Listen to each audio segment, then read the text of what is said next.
Before we call the attendance, if I could ask everybody to please rise, and could I ask Representative Ryan to lead us in the pledge, please?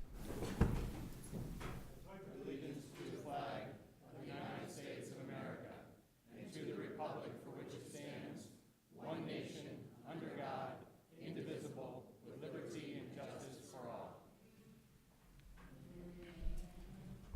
Thank you, Colonel.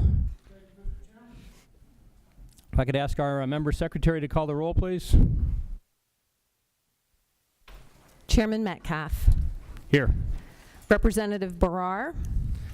I have some leaves. Representative Barrar is on leave. Christiana. Leave. Dush. Here. Gobler. Hill, here. Knowles. Leave. Miller. Here. Roy.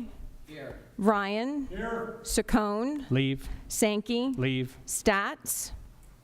Walsh. Leave. Ward. Here. Wheeland. Leave.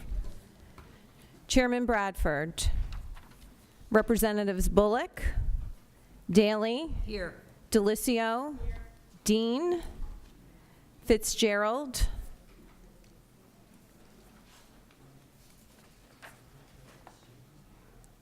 Leave? No. We don't have. Yeah, I don't.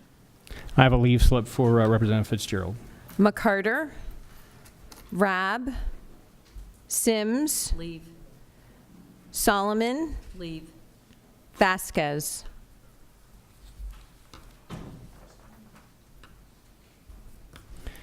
Thank you, Representative Hill. And we are joined by other members besides the committee members today. Representative Mao, Representative Bloom, Representative Kiefer, Representative Tallman, Representative Klunk, Representative Zimmerman. Did I miss anybody? And we may have some other members coming in and out as the hearing is proceeding today with other competing interests for the members' times today. So we appreciate the members who are here today. Thank you for joining us. And we will start off this morning's hearing on the Susquehanna River Basin Commission. This is the second hearing that we're having of the House State Government Committee regarding concerns with the commission. And our opening statement this morning will be by Representative Hill, whose district we're currently sitting in. So Representative Hill, when you're ready. Now, before you start your statement, I also wanted to mention we do have a staff person here from Senator Wagner's office, and we also have Mr. Riley here on behalf of Congressman Perry's office. So we appreciate both those individuals being here and the interest that Congressman Perry and Senator Wagner have in this issue. Representative Hill. Thank you, Mr. Chairman. Good morning. I'd like to thank the members of the House State Government Committee, as well as Congressman Perry's office and Senator Wagner's office for their attendance this morning. Chairman Metcalfe, thank you for hosting this hearing in Southern York County. Thank you to Shrewsbury Borough, Mayor Pete Schnabel, Borough Council Vice President Mike Sharkey. I saw him here somewhere. Nate Kirschman, who does so much for this borough. A special thank you to the people who keep the trains running here. Cindy Bosley, our Borough Secretary, and Public Works Superintendent Brian Schweitzer. We appreciate your gracious hospitality. The Susquehanna River Basin Commission, or the SRBC, was created in 1970 when the Susquehanna River Basin Compact was drafted and signed into law. The compact, as adopted by the Congress of the United States and the legislatures of New York, Pennsylvania, and Maryland, provides the mechanism to guide the conservation, development, and administration of the water resources of the river basin. On its website, the SRBC lists its mission as enhancing public welfare through comprehensive planning, water supply allocation, and management of the water resources of the Susquehanna River Basin. We are here today because we believe that the Commission has overstepped the bounds of its compact at the expense of the people of Pennsylvania. Over 2 years ago, I received a call from the small borough of Shrewsbury. Shrewsbury, where we sit here today, is really a hidden gem. It's a great place to live, to work, raise a family. It's listed on the National Register of Historic Places. It's got a great little downtown. 50% of the Main Street buildings were built prior to 1860. But what really makes Shrewsbury special is the leadership of this community. It's been excellent managers and stewards of borough resources. So Borough Council President Buck Buchanan explained to me that they were in the process of re-permitting 2 of the wells in their municipal water system. He shared that the commission was requiring daily reports of the depth of each of the borough's 6 wells, 2 of which had been in use for over 45 years. After examining how many man-hours this would require, the borough, which has less than 4,000 residents, was forced to purchase a computerized monitoring system. That purchase resulted in 3 rate hikes, in addition to long-term water line replacement projects being put on hold, all the result of needing to accumulate data that essentially we're really not sure what they do with it. When the borough asked why, the commission's justification was, well, we now know more about our wells. Buchanan went on to tell me of the more than $141,000 price tag associated with permitting those 2 wells and the commission's decision to reduce the length of permits from 30 to 15 years and the prospect of re-permitting the borough's additional wells.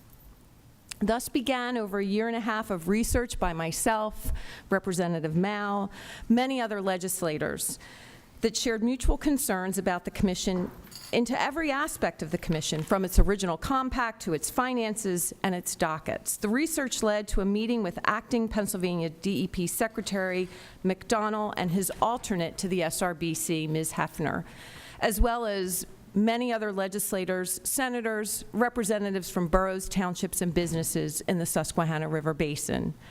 The meeting was cordial, but still, we were left with many unanswered questions. In particular, Representative Mao asked, do you believe that the SRBC needs to have more regulations and funding to continue their business after hearing of the balances in their reserve funds of over $40 million of taxpayer money acquired through fees and fines and all of the complaints of overregulation? Ms. Hefner paused, thought, and replied, no. Representative Mao's follow-up question was, why did you rubber stamp a yes vote for the SRBC to increase its fees and the new regulations at the last meeting? To date, we have no response. After this meeting, we heard from more municipalities, more golf courses, more small businesses, small utility companies. Their stories were all too familiar. As a matter of fact, we could probably finish them for them.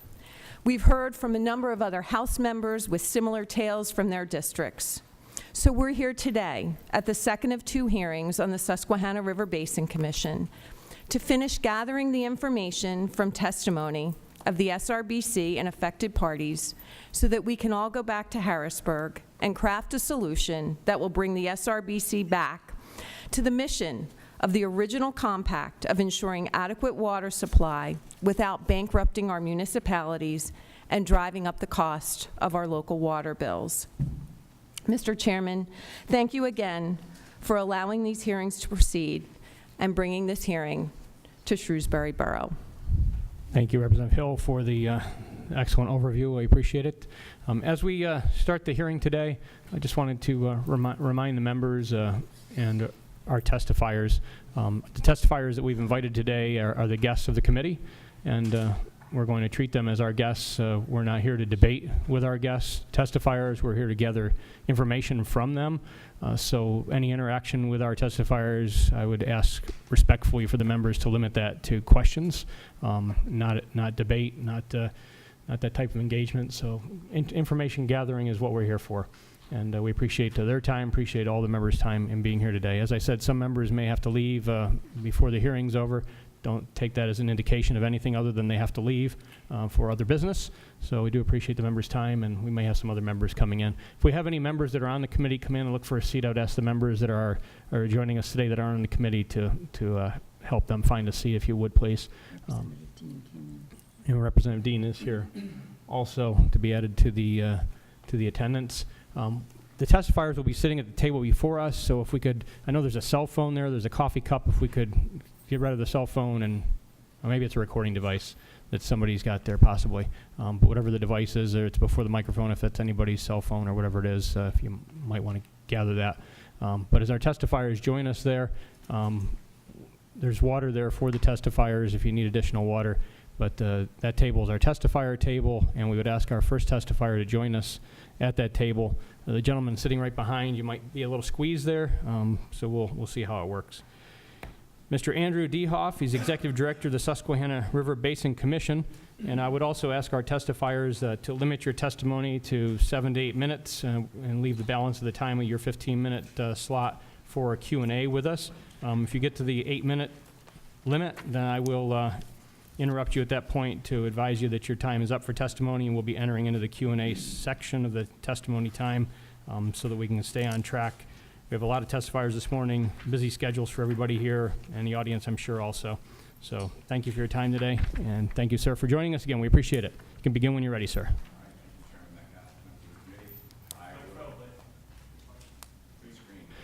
We have green light needs to come on the microphones for everybody when you're getting ready to speak. So thank you, Ralph. Thank you, Chairman Metcalfe. Members of the committee, I will strive to come in under the 7 to 8 minutes because I am very interested in leaving ample time to answer questions and address concerns that the committee members and other representatives have.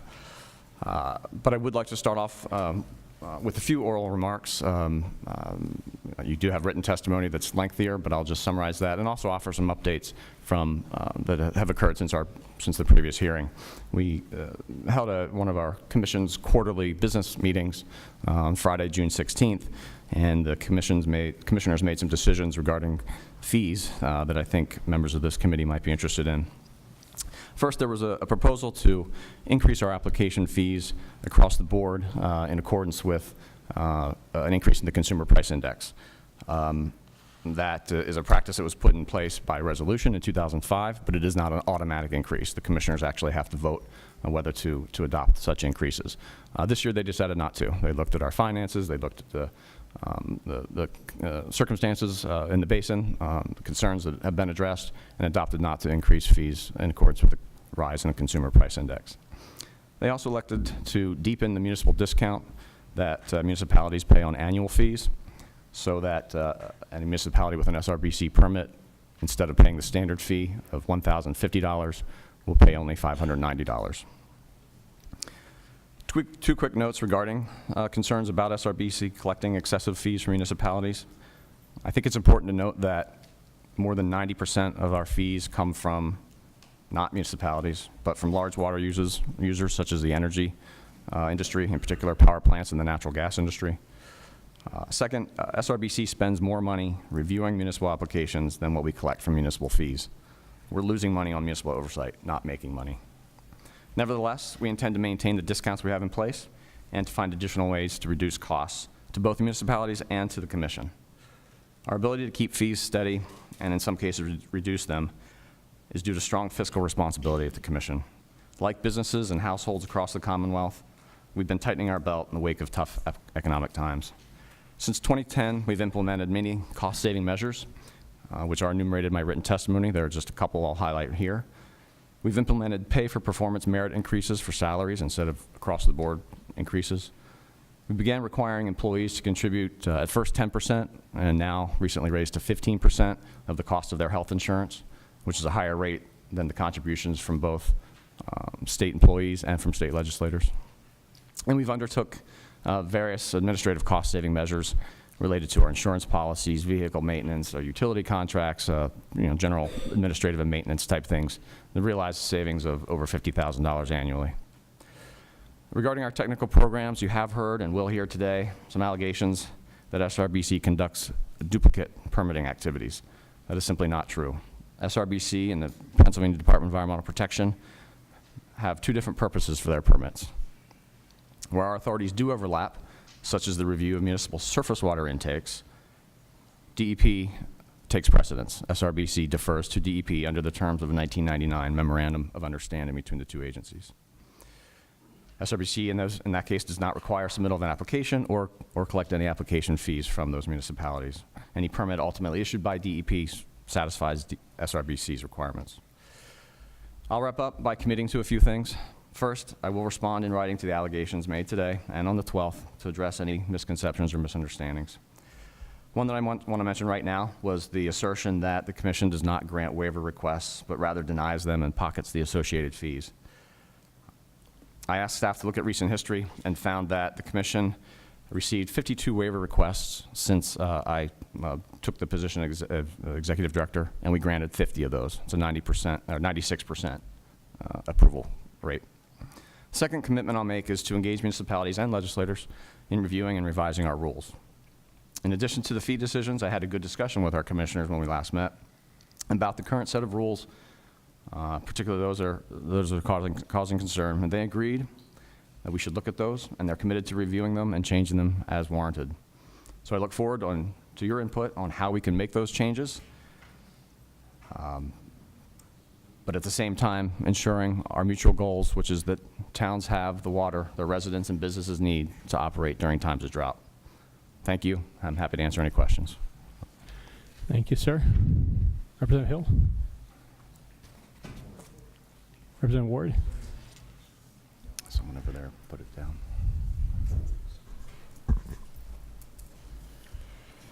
Thank you so much for being here, sir.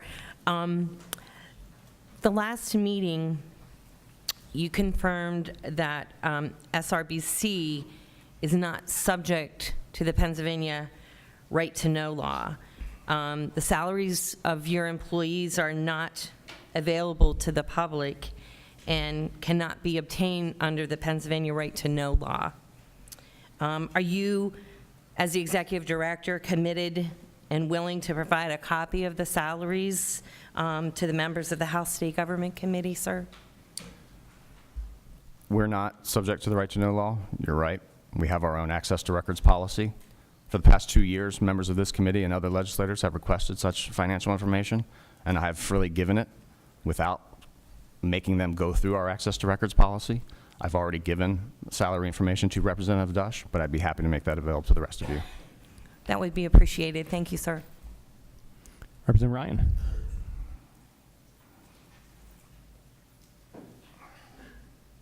Sir, again, thank you very much for coming down today. We appreciate your testimony. Do you have a set of audited financial statements that have done either under GASB standards or the Financial Accounting Standards Board? And if so, is there a management report that accompanies it as well that we might be able to get a copy of? The Susquehanna River Basin Compact, which is the legislation that created SRBC, requires an annual independent audit by a certified accounting firm. So we do conduct that annually. I have provided, when requested, the audits from the last 5 years to various members of this committee, but I will happily make those available again. And does that include the management report as well?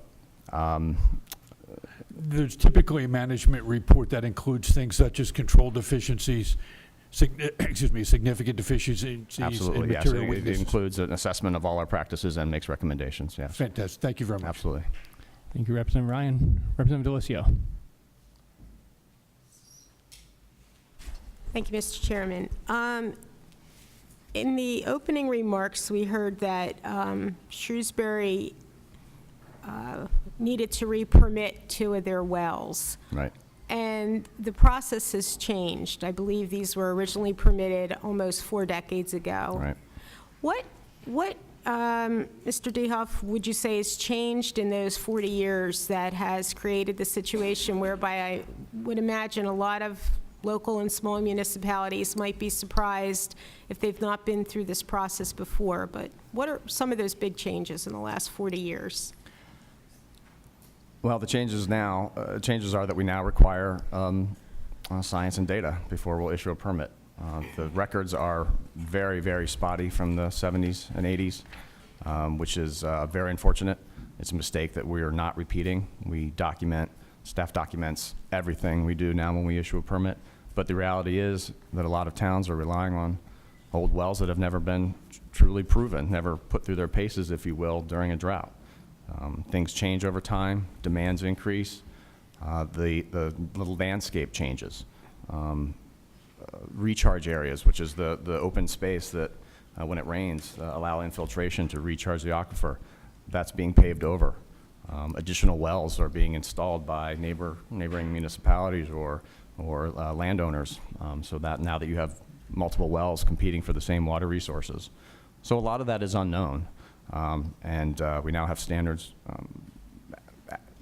asking that some of that information be collected. In many cases, municipalities have not used their wells at the rate that they were permitted at 40 years ago, which puts us in a difficult position of saying, well, yes, you were given a piece of paper that says your well can pump this, but we have no demonstration that it can do that. The last thing we want is for a community to find itself in a drought and expect to rely on a well and find that they can't offer the water they expected. Our ultimate goal is to have these sources go through the proper scientific process so that we know and that the municipalities know what they can rely on. I think the big question is, how do we get there? We took some aggressive steps. There was a rule put in place in 2006 that subjects certain unapproved sources to SRBC oversight. And I think when these renewals began in 2009, 2010, we didn't handle it right. And we've learned some lessons, and I think we have some ideas. We do have some ideas for how we can change things. But again, I'd like to work with the municipalities to figure out the best way to make that happen so that we all have the certainty that these sources will serve residents and businesses during a time of drought. Thank you, Mr. Chairman. Thank you, Representative Delicio. And for the members, we do have a number of members that want to ask questions, so if we could limit our questions to one, if we have additional time, we can come back for a second round. Representative Hill. Thank you, Mr. Chairman. Mr. Dayhoff, thank you. I wanted to follow up on a question that Representative Ward asked, and that is, it's one thing for you to send that information to us as state representatives, but really the people who are paying the bills are our taxpayers. Every other state agency publishes their salaries of their employees on PennWatch. Right. Would you be willing to put the salaries of your staff on PennWatch? Well, you said every other state agency. Are we a state agency or aren't we? Well, that's certainly a conversation that we can have. No, you've asserted that we're but- not. But what I will say to you is that you contend that you are for the purposes of paying salaries and benefits and pensions to your employees. So are you or aren't you? That's something we can have a further conversation about. Would you be willing to put your salary information on PennWatch? I'm not familiar with PennWatch, but I am familiar with Title 71 for the purposes of the pension. Identifies us as a state agency, so I think that's a fair question. Are you compliant? Is the SRBC compliant with the Sunshine Act? We're not subject to it. So do I understand correctly? You are not subject to the Sunshine Act or the right to know law in Pennsylvania? That's correct. Thank you. Thank you, Representative Hill. Representative Daley.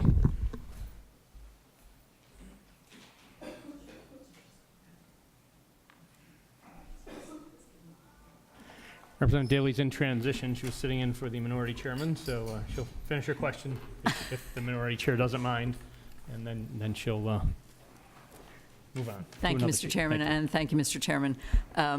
Thank you for being here, Mr. DeHoff.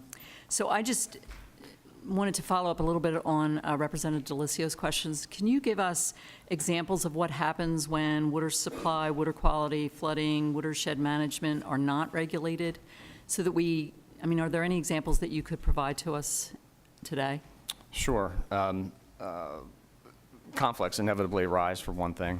You have communities or even states in conflict with each other and pursuing legal options in court, which costs everybody a lot of time and money. If you have no regulation or no oversight on pumping of a well, you can damage the aquifer, which means you can draw water levels down so low to points where they've never been drawn before, that exposes the cracks and the fractures that transmit water to the well, exposes them to air and oxygen that they've never been exposed to in ever or thousands of years, which introduces things like bacteria, rust, or other chemical and depositions that damage the ability of the well to produce water, can also impact the aquifer at large, which impacts other users so that they can't rely on the aquifer anymore. So there are some serious potentially economic implications to doing something like that. We have a food manufacturing or food processing facility in the northern part of the basin that overpumped some of its wells, introduced water quality issues, and is now scrambling to find replacement sources and backup sources and supplemental sources at great expense. You know, we think it's important that some of those limits, not to limit growth, not to limit usage, but to ensure lack of conflicts and not damaging the water resource itself. Thank you. Thank you, Representative Daley. Looks like for our last question, Representative Miller. Thank you, Mr. Chairman. Question for you. Most municipalities, state, whatever, homes, anyone, when they have budget situations, they have money in certain reserves, they'll move money from one fund to another fund to cover expenses if money's not being used in that fund. Are you willing to direct the SRBC, since you have about $40 million in reserves, to supplement other areas of your budget where you may need funding? We already do that. Okay. Thank you. Thank you, Representative Miller. That's all the time that we have for Q&A with this testifier. Thank you, sir, for joining us again. We appreciate it. Thank you. We'll look forward to your written statements regarding the hearings. Absolutely. Look forward to reviewing those. Thank you. Our next testifier will be Mr. Thomas Shepstone, principal from Shepstone Management Company, Incorporated. Thank you, sir, for joining us today. You can begin when you're ready, sir. Okay. You just need to make sure that your green light's on and the microphone there. Okay. Thank you. My name is Tom Shepstone. I'm a professional planner from northeastern Pennsylvania. I have over 40 years' experience working with communities throughout the Commonwealth. I've also represented numerous private clients, including some in the natural gas industry. There's a battle going on for sovereignty in this country between states and river basin commissions they created long ago to jointly develop water resources. It's like a scene out of that old movie 2001, some of you recall, where a computer named HAL suddenly assumes control over its makers. River basin commissions, such as the ones created for the Delaware and Susquehanna River watersheds, are accumulating power to themselves over land use and economic development with metastasizing regulations and fees that are rendering state governments more and more irrelevant, in my opinion. The Delaware River Basin Compact is between the states of Delaware, New Jersey, New York, and Pennsylvania, and the federal government was signed in '61. The SRBC Compact between the states of Maryland, New York, and PA, and the federal government was signed in 1970. And I want to point out that the majority of both commissions are the same individuals, starting with the governors, of course, and then their DEP or DEC representatives, the same individuals, and going on down, I might add, to one person in Pennsylvania whose name was mentioned earlier today, and that is Kelly Hefner. She is the SRBC and the DRBC for purposes of Pennsylvania. And she has been through both Democrat and Republican administrations, and I think that's an important point to take into account here. These compacts are also similar in that they're subject to the same restrictive reservations, and in my written testimony, I'm not going to read it to you, but you will see the reservation, which makes it explicitly clear that these river basin commissions are intended to develop water resources and ensure water supplies. They're not intended to be primarily regulators. And that is a key fact that's being overlooked. When you look at the compacts, they talk over and over again about projects, projects, projects. They don't talk about regulation, regulation, regulation. But what we're getting is the latter. And I would point out that it was anticipated when these river basin commissions were formed that they would work together to develop water resources to meet the needs of growing regions with competing demands for water, and it was expected they'd keep their nose out of state business while facilitating cooperative development of new projects. There's no indication of intent to give the SRBC or the DRBC control over every water resource. If no joint funding is involved, in fact, these river basin commissions are legislatively directed to stay out of the way. They have no authority to pursue projects which are not necessarily cooperative, and yet they're regulating more and more of our daily lives, as you've heard in testimony earlier.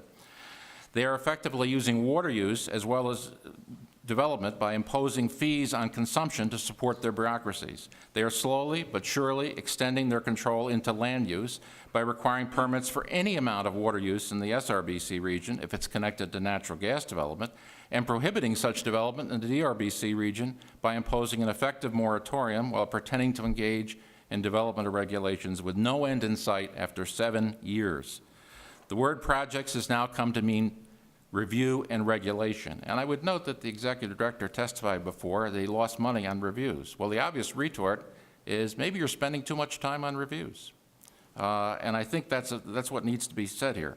The sovereignty of them states themselves is being erased bit by bit as these river basin commissions grab more power and establish themselves as overlords over the state. Worst of all, it's been done with the acquiescence of 2 states, New York and Pennsylvania, who seem only too pleased to surrender their own authority so they don't have to make decisions themselves. Such cowardice is to be expected from New York, where special interest politics is the only form known, and the DEC commissioner is a puppet of those interests, but we haven't traditionally operated that way in Pennsylvania, at least not yet. It's time for the DEP to start protecting the rights of all Pennsylvanians from these power-thirsty river basin commissions, and I would like to see the legislature withhold funding, particularly from the DRBC, from these agencies, so that until they start behaving. They are out of control, particularly the DRBC, where I come from, and I think they should not be given another dime. That's my opinion, until they start behaving. So thank you very much. Thank you, sir. Thank you for joining us today. Members? Representative Dush? Representative Hill? Mr. Shepstone, thank you for your testimony. 2 years ago, I made that request for the Susquehanna River Basin Commission, and Chairman Adolph at the time reduced their funding $100,000. We've subsequently made that same request for this budget cycle as well. What we were told at the last hearing by Mr. Dayhoff was that a decision was made that for the SRBC, where actually 37% of all funding would be coming from the Commonwealth of Pennsylvania, Right. Reducing the funding costs for the other states. It struck me that we still only have a quarter of the representation, but we're spending 37% for the funding, which, you know, we fought a revolution for taxation without representation. So I have significant concerns about us continuing to provide the lion's share of the funding and only having a smaller proportion of representation. Is that happening as well at the DRBC? Yes, it is, and I'm so glad you brought that out, because in fact, Pennsylvania has been carrying the lion's share there as well, and New York has never met its share, never, in recent memory. The federal government doesn't meet its share, and the other states, New Jersey and Delaware, I believe, have periodically reduced their shares as well. Now, sometimes this has been due to budget crises at individual states, and that's understandable during a recession, perhaps. But there's no question that Pennsylvania has been repeatedly taken advantage of by a bureaucratic regional agency that wants to take away its sovereignty. And it's time for the Commonwealth to stand up. And I'm frankly annoyed that we have the same representative through Democrat and Republican administrations always representing us on those 2 commissions, and I'm not convinced we're getting good representation. And I want to say that for the record. We have other members that they have questions. Thank you, Mr. Chairman. Representative Delisio? Thank you, Mr. Chairman. Thank you, Mr. Shepstone. You had mentioned that you've observed this work closely with both, I guess, river basin commissions over the last number of years. Do you think the regulatory process, if controlled by the states or the states were more involved, would you anticipate a different outcome? Do you see efforts as duplicative or just in the wrong place? I do, because I think I don't think it originally was that way. I think it was originally pretty much as the executive director outlined it, that there was a deference. But I think it's evolved over the years to where there's less deference, and it's gone the other way. And as I've seen the state agencies, and I've been in meetings with the state agencies on representing different clients, where they'll say, well, we have to check with the River Basin Commission on this, and there is a deference going the other way now. That's the way I see it, and others may see it differently, but I think we've sort of turned a corner, and it's not a good corner to have turned. Thank you, Mr. Chair. Thank you, Representative Delisio. Representative Dush. Thank you, Chairman. Mr. Shepstone, sorry. I want to thank you. You brought up something that's been a keystone, a part of what I'm doing in the House is the state's legislative and executive, the sovereignty of the legislatures. I see this, the legislatures for decades now abrogating that responsibility to the executive branch, and now we have it apparently with the SRBC. We created the federal government, we created these compacts, and yet somehow they say that they're not subject to us. Could you expand a little bit on some of the areas where you see them usurping the legislative sovereignty of the Commonwealth? Yes. I'll give a couple examples. In the DRBC case, what's happened is they're gradually trying to get into land use issues. And for example, they're now saying that because there's a pipeline that's the Penn East pipeline, which is supposed to go underneath the Delaware River, that somehow makes that a water supply issue. It does not. A pipeline has nothing to do with water supply. And this is a pure caving in to political special interests, and it should not happen. In the case of the SRBC, and again, I want to say in defense of the SRBC that they have been, they have at least have developed regulations for gas drilling, and at least have been, pretty reasonable overall on it. But for them to say that any amount of water use when it comes to gas drilling makes it a water project, are you kidding? This is a clear intrusion into the authority of the states, and it has nothing to do with regional water resource planning. So I think both of them have abused their privileges. Thank you. Thank you, Chairman. Thank you, Representative Dush. For a follow-up, Representative Hill.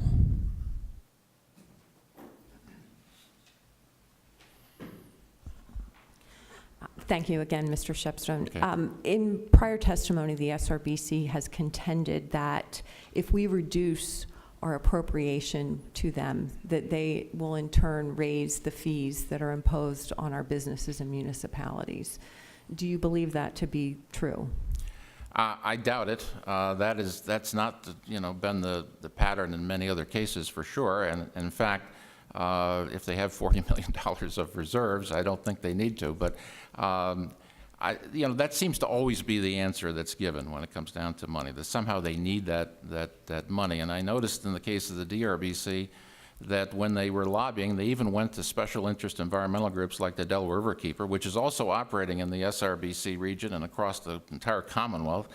They went to them to beg them to lobby you folks to get the money. That's wrong, And again, it's time for Pennsylvania to grab the reins of these agencies. Thank you. Thank you. Thank you, Representative Hill. Representative Daly.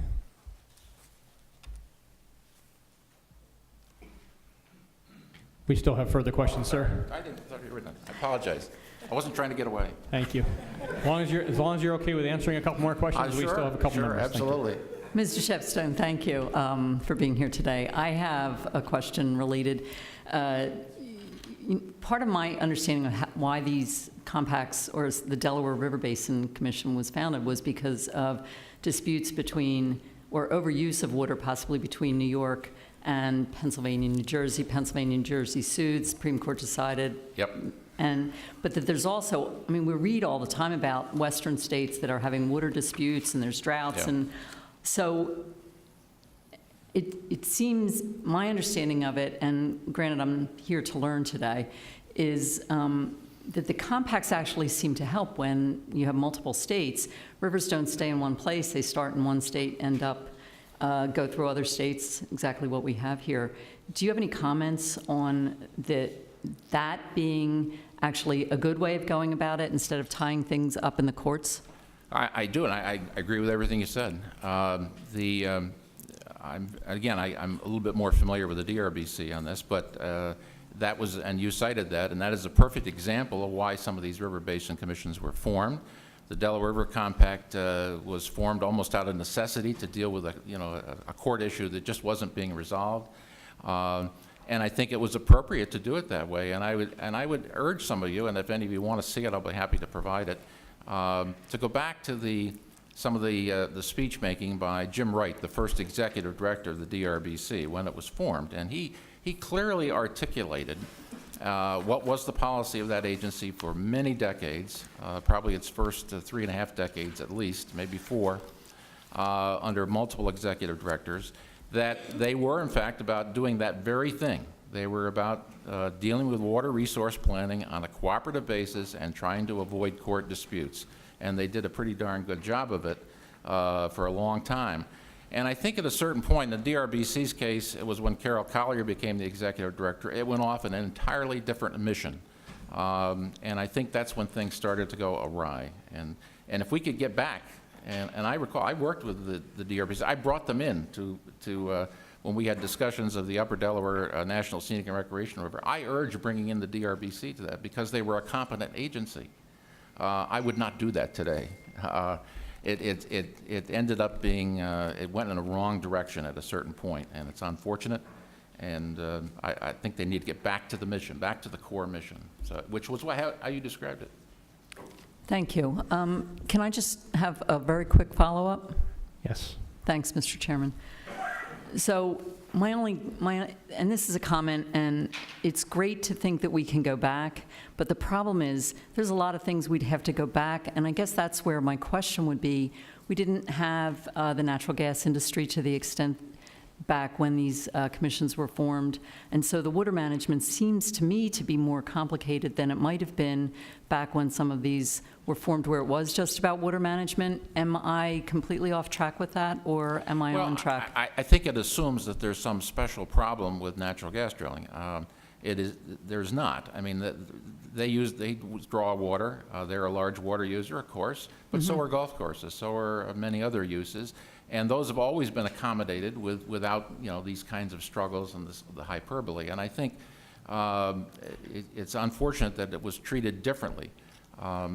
The way it should be handled is we should be looking at the water withdrawals, the water disposal, just like we do for anything else.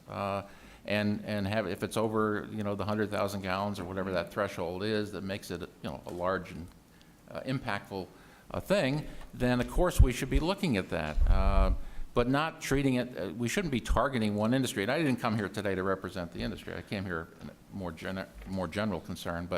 But I think we need to stop targeting industries because that's the politically correct thing to do, and get back to the core mission, regulate everybody the same, and keep it to the allocating those water resources, which is what it's supposed to be about.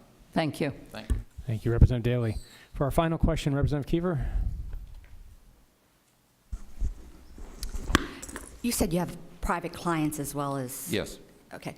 What's your experience with fines? With your fines? Clients? Yes. Is there any consistency to those? I mean, in my research I have found they seem to be all over the board. Yeah. Some are very egregious, some are nominal, Yeah. and it doesn't seem to pertain to waters that have been affected or administrative technical errors. Yeah. It's interesting because I've done some analysis of that with respect to the gas industry, and it's all over the map. I don't quite understand the philosophy. Sometimes it seems like what's happening is there's a fine imposed initially to be able to say we did something, and then later on, it's modified based on the facts. So that's what I've observed, and it seems like there should be more consistency, to be honest with you. Thank you, Representative Kiefer. Thank you, sir, for your testimony. Thank you. I am excused now. Thank you. Now you're excused, sir. Okay. Thank you. Thank you for joining us today. We appreciate it. Thanks for entertaining a few extra questions there. Our next testifier is Mr. Pete Ramsey, President, PA Toughgrass Council, Grounds Manager, Messiah College, and he's also with the Range N Golf Club.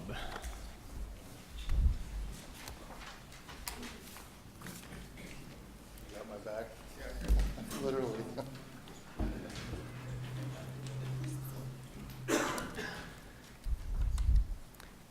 And we did hear from you, sir, at the previous hearing, and understand that there's some additional golf courses here in this region that you also work with. Thank you to the committee for inviting me back.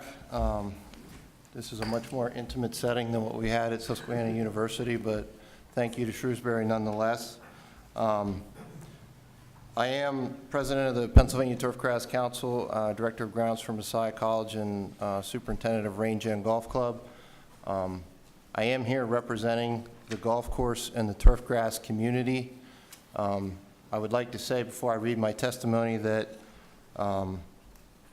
we are collectively the smallest group of consumptive users.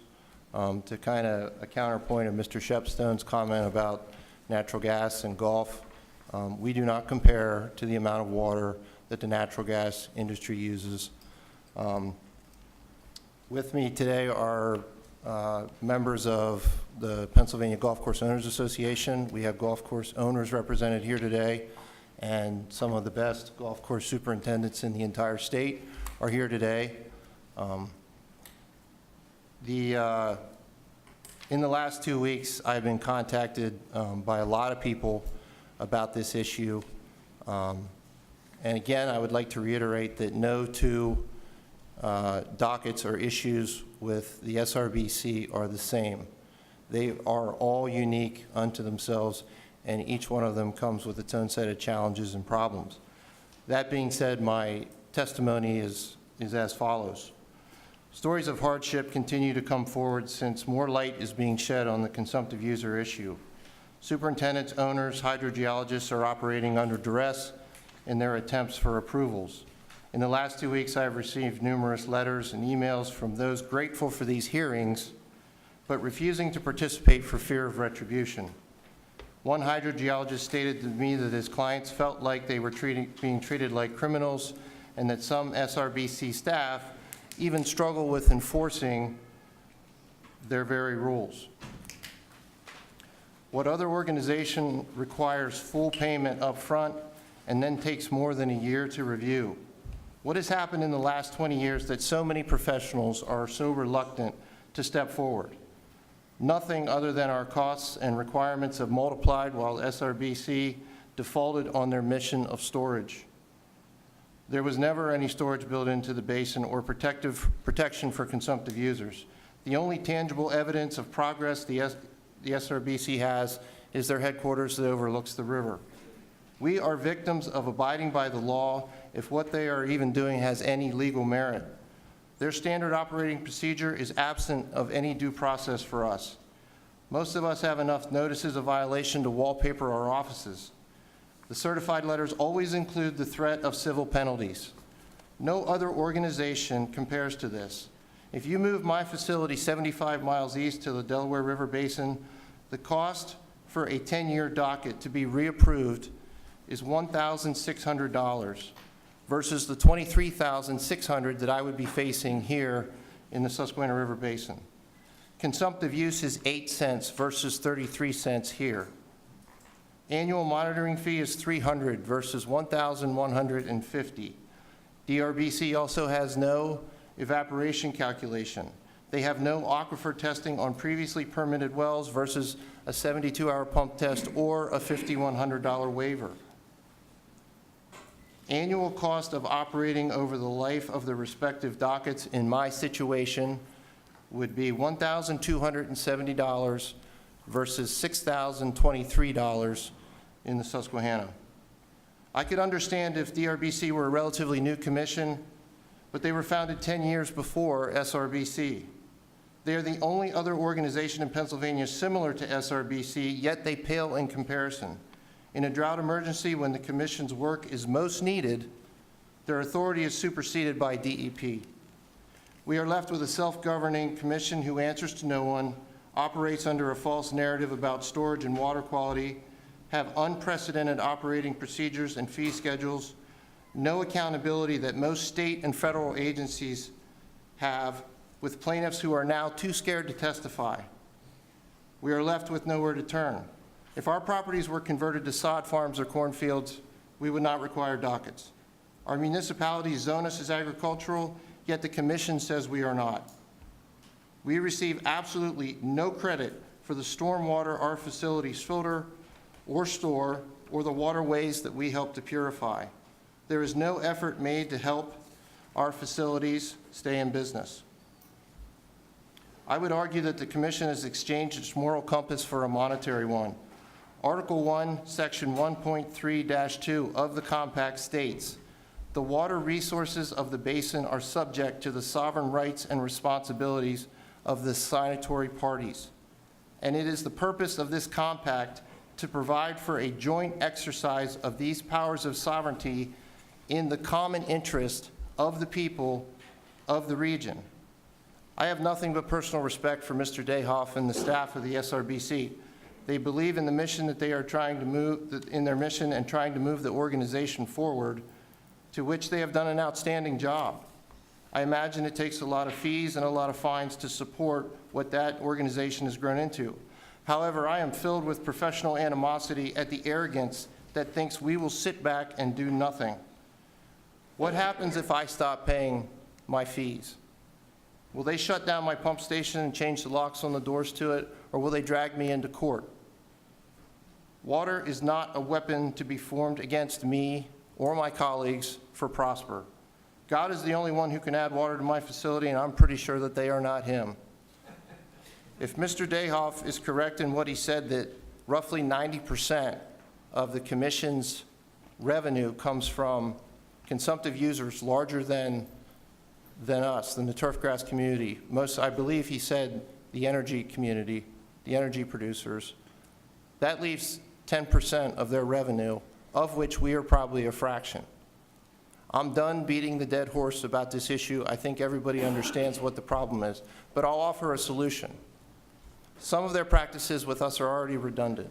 We all report through Act 220 reporting to DEP our annual water usage. And when water matters most and we go into a drought emergency, DEP does supersede the SRBC with regulation. They are the ones that can put the police on our doorsteps during a drought emergency if someone in the community feels that we are in violation. I would offer that we could easily move turfgrass consumptive use in golf and recreation fields under DEP. Thank you. Thank you, sir. We appreciate you joining us at the second hearing, and your testimony was good at the first one and excellent again today. I appreciate it. Thank you.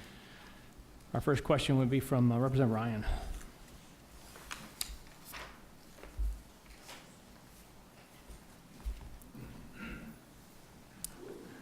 Mr. Ramsey, thank you for being here. I got a PhD working at Tornado Golf Course. It stands for post-hole digger. So that's how I put my way through college. So I thank you for doing this. I think what I'm most concerned about is the sovereignty issues and the lack of accountability with the right to know laws. But let me ask you the specific question about the impact of the Corps of Engineers in this process, and who is somewhat of the governing body. As a retired Marine colonel, the Posse Comitatus Act prevents U.S. military personnel from having an active role on U.S. soil with U.S. citizens. So I'm curious about the extent to which the Army Corps of Engineers has a role in this particular issue with the Commission. I personally have only dealt with the Commission and DEP when it comes to water use on my facility. I don't know if there's anyone else present that has had the Army Corps of Engineers get involved.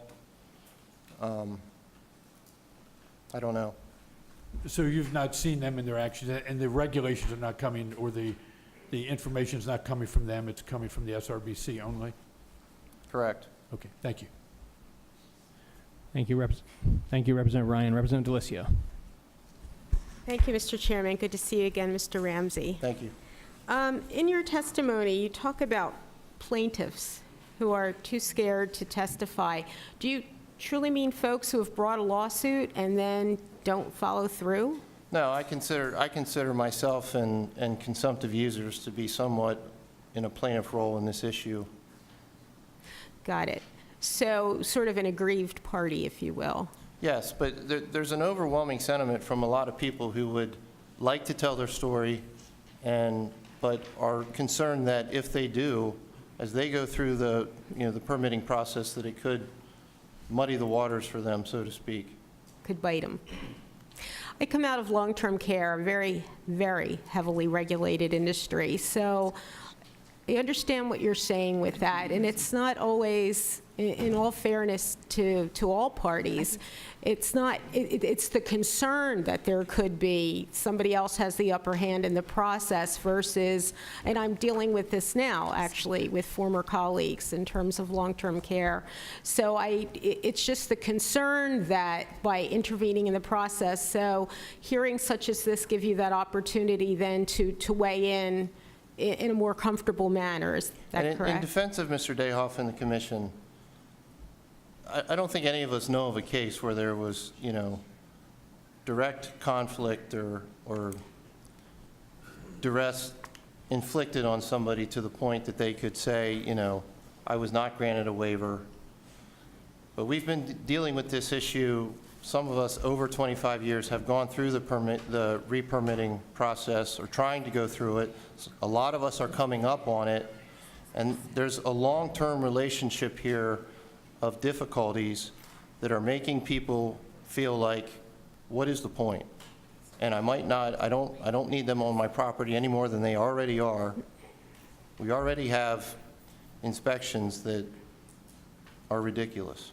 And Mr. Ramsey, is there any type of advisory group to the commission made up of, for instance, members of your council? Some agencies do have consumer, if you will, advisory groups, and those pave the way for that type of communication that perhaps doesn't seem to be in place now. Is there such an advisory group affiliated with the commission? No, there's not.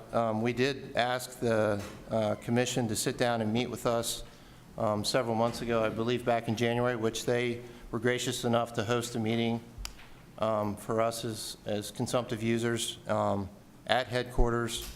And they did listen to the things that we are going through, and I know that they are always willing to meet with consumptive users on an individual basis about their dockets, but I don't believe that it's affected any change for anyone. At this point. Thank you, Mr. Chairman. Thank you, Mr. Ramsey. Thank you, Representative Delisio. Representative Miller. Thank you, Mr. Chairman. Then thank you, Mr. Ramsey. Could you, for the sake of those here in this room and others who may be watching, repeat your testimony about how you get charged for withdrawal of water and then get charged for evaporation and that whole process? I think that'd be educational for many who might see this. That was part of my first testimony. There are several types of withdrawals. There's groundwater withdrawals, which is water from wells. Surface water withdrawals, which is water from surface sources like creeks, rivers, streams. And then there's our consumptive use, which is the water that is actually going through our pump stations out into our facilities. If you have been doing those things, and those things predate at your facility regulation, and I forget the dates, but the 3 specific dates to those things, then you're grandfathered a certain amount. But at certain facilities, evaporation plays into those things.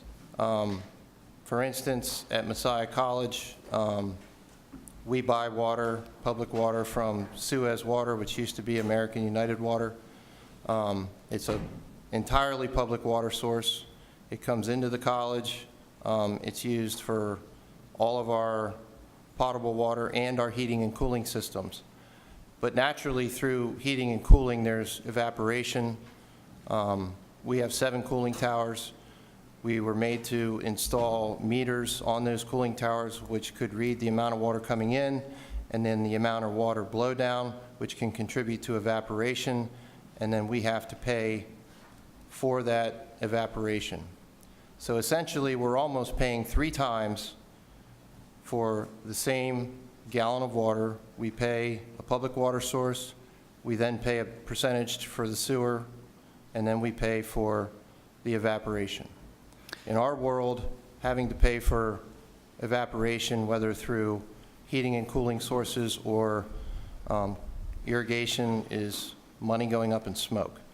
And one quick follow-up question. So if we get a rainstorm with 1, 2, 3, 4 inches or so, do you get any credit for that? No, sir. Thank you, Mr. Chairman. Thank you, Representative Miller. Final question from Representative Mao, please. Thank you, Mr. Chairman. Thank you, Mr. Ramsey. curiosity, you've heard that the SRBC has $40 million in the bank, and part of what they had claimed it's used for is for water storage upstate in times of drought.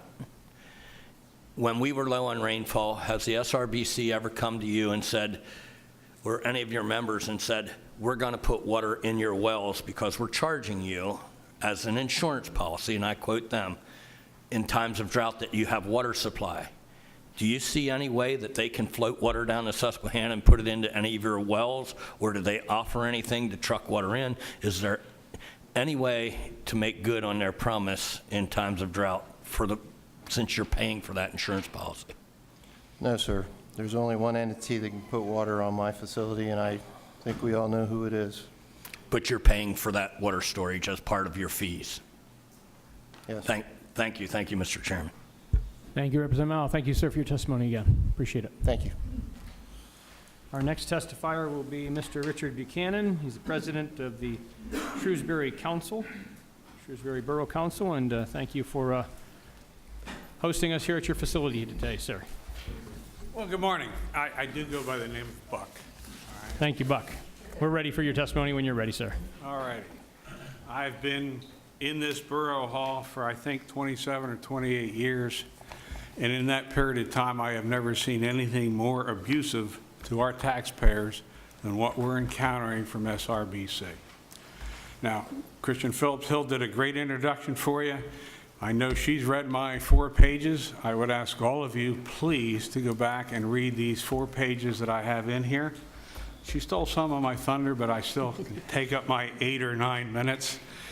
I could have you here for 8 days to tell you some horror stories. As a small borough, all right, under 4,000 people, we've been forced to expend monies way beyond what should be practical. To meet those demands, we've had to increase our rates 3 times. We've been trying to build a fund to keep replacing our old water lines. We know at some point in time the federal government's going to say you got to get rid of those asbestos lines and all these others, so we've been trying to be proactive. Every time we turn around, we keep seeing what was budgeted for one purpose having to be spent elsewhere. And my pages here tell you, in meeting the requirement to know the depth of the water in the well on a daily basis, we had to spend just under $150,000. Now, we don't care the depth of the water on a daily basis. We've been using these two separate issues. We've been using these wells for over 40-some years. They've supplied us the water we've needed for those 40-some years, even when we had that drought many, many years ago. But yet we went through this cost to be able to read that data on a daily basis, and I want you to ask SRBC, now that you have the data, what do you do with it? Of what value is it to have that kind of data? If they want to collect a database for the entire state of Pennsylvania or the Susquehanna Basin, that's fine, but you're making me force my taxpayers to fund that. This is a small town. We are not on the Susquehanna River. We draw 100% of our water from wells. And yet we too are a contributor to the $40 million reserve, but we have nothing to do with Susquehanna River as far as water usage goes. All right? Nothing whatsoever. The other factor for permitting these 2 wells, again, that took us roughly $142,000 to get 2 wells permitted. Now, the old well process used to be every 30 years, they cut it in half. Can you imagine then if we spent $142,000 for these 2 wells, we've got another 5 to go through as to what that cost is for our taxpayers. All right? The main question or the main concern I have is how they force us to go through a process and basically ignore it. By their requirements, we hired a PA licensed hydrologist. We went through that 40 or 72-hour pump test. We did all of that processing, submitted that data. They received the data. They found no fault in the work done by our hydrologist, and yet they still cut back our water allocation for that well. So if you're going to ignore the data and you can't find fault with it, why have us spend that money? You're not going to want to hear this, but I'm going to tell it to you. You could cut their funding to zero, to absolute zero. The $1 million the Fed used to give has been gone for years now, right? You could cut your state funding to zero. And with what they have in fines, not just costs for, all right, God puts the water in the well and yet we pay SRBC to take it out. But what they're doing to, not us so much, we haven't been fined yet. But when we went down to one of their quarterly meetings in Baltimore, they spent like half an hour reading out all the fines, and I got to say for the Messiah College guy, they were talking about all the fines to the golf courses, and they spent about 3 minutes on the annual budget. And that budget, I looked at it, now I'm a year out of date. I've been fighting this with SRBC for over 2.5 years. I looked at their records from 2006 to 2014. They had an increase in their budgeting of 62%. And at that time, they had a $30 million reserve. Now I understand from the others that have done the homework, they're up to $40 million reserve. All right? A point I want to get across to you. You were sort of hoodwinked, whether you were an officer or not. But somebody sold to the state legislature that you can have SRBC do the work to clean up the Chesapeake Bay and clean up the Susquehanna River, and you can allow the municipalities to pay for it. So you're sitting in Shrewsbury Borough with our 4,000 residents, and we're paying it. We're paying more than our fair share. As you drove down through York County today, we're surrounded by Shrewsbury Township, more than twice our population. What do they pay toward the cleanup of the Susquehanna River? Nothing, because they don't have a public water system. So we are being punished for having a public water system. We're their source for money. And yet you have others, actually a lot of farmers that probably do more pollution than anybody else with the cow and dairy herds, and yet they're paying nothing because they're on their own private wells. If I wanted to be an SOB, I could tell my citizens, get rid of it. We're going to get rid of our public water system and go back to individual wells. Would that be of any benefit for the system? Obviously, the answer is no. But yet, you're punishing us for doing a good job. My other point to you, assuming you still read all of my 4 pages, the other point is SRBC clearly operates on the premises that you are guilty until proven innocent. Guilty until proven innocent.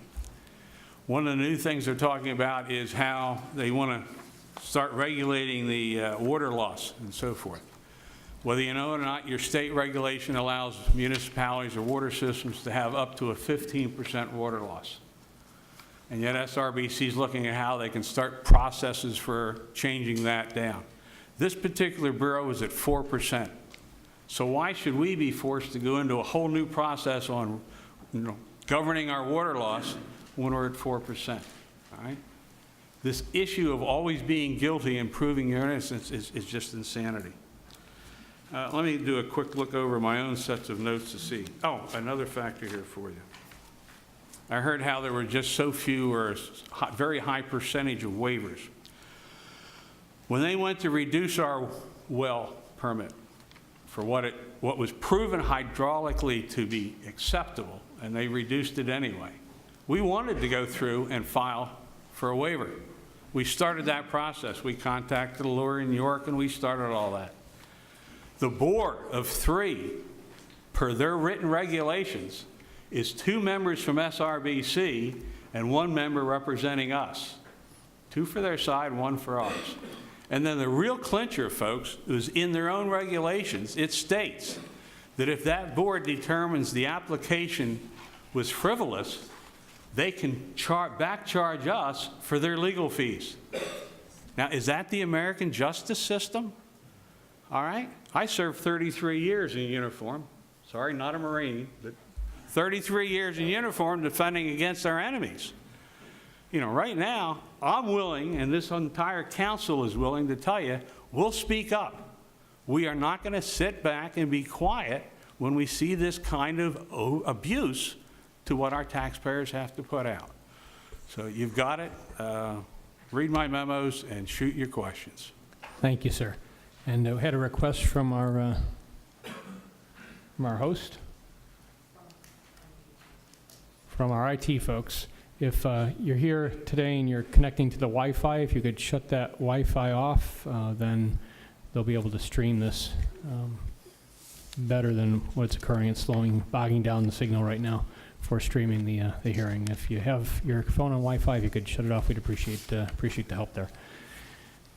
Representative Dash.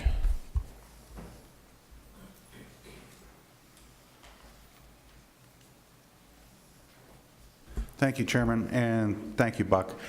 I have one quick question.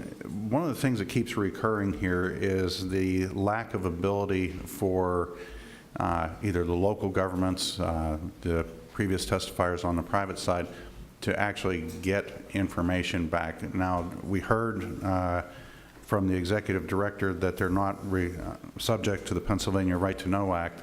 Have you made any attempts through the Federal Freedom of Information Act, or have they told you any way in which there is any kind of method for the borough to actually obtain records to help you with your defense?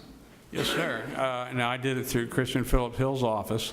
Thank you. But I first did it on their budget from 2006 to 2014. And then I realized, okay, we all have budgets with what we'd like to do. I shouldn't be working on just the budgets. I should get back to their audits. So yes, I was able to obtain their audits from 2006 to 2014. And I spent days going through those. That's where I came back. Now I'm out of date, but that's where I came back. If they're charging us user fees that are proportional to what they're doing for us, how do they build up a $30 million reserve? And again, I go back to my citizens are contributing to a $30 million reserve. Doesn't make sense. We don't take any water out of Susquehanna River. Thank you. Thank you, Representative Dash. Representative Hill. Better be an easy one. Well, since I've already stolen your thunder, I'll try and throw you a softball, Buck. Could you expand on what all of these requirements and the costs of these requirements have done to your local municipal water bill? Yes, I did say that we've raised the rates 3 times in the last 7 years. And that's not an easy thing to do, but I do it with a free conscience because we need those monies. And we know that we've got to be replacing the water lines. These breaks, we've been, I bragged about 4%. Brian Schweitzer back here is the guy that really deserves it because he's the guy that's out there at 2 o'clock in the morning rather than going at 8 o'clock when it's convenient or whatever. We've got good people. We're a small little borough and we're a family and we get great work from our people. But we want to build a reserve toward replacing water lines, both from the asbestos standpoint and for the breakage standpoint, but we keep losing what we thought we're budgeting here and having to spend it elsewhere based on some of these demands by SRBC. And I didn't say it in the beginning. I have full respect for cleaning up the Chesapeake Bay and the Susquehanna River. Absolutely respect that. And I have not had any personal challenges. I think they're professional people in SRBC.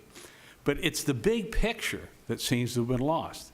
My way of expressing this to you is you've put the fox in charge of the security for the hen house and you're scratching your head wondering where all the hens are going. It just isn't working the way it's being done. Thank you. Thank you, Representative Hill. Representative Delisio. Thank you, Mr. Chairman. Buck, I'm Pam. How are you? Good morning. Good morning. Can you give me an idea of what that average water bill was both 7 years ago and what it is today? Just ballpark. And if it's a monthly bill, a quarterly bill? Okay. I can't give you a direct answer on those comparisons. I just never thought anybody would ask that. But let me talk to you a little bit about what we do and how, because it highlights a fault here. If so much of this interest is in saving the bay or getting more good, clean water down the Susquehanna River, there's no emphasis on reducing water consumption that I see from SRBC. What we do, and we've done it, I couldn't even tell you how many years ago, we actually have an inverted curve for our water bill.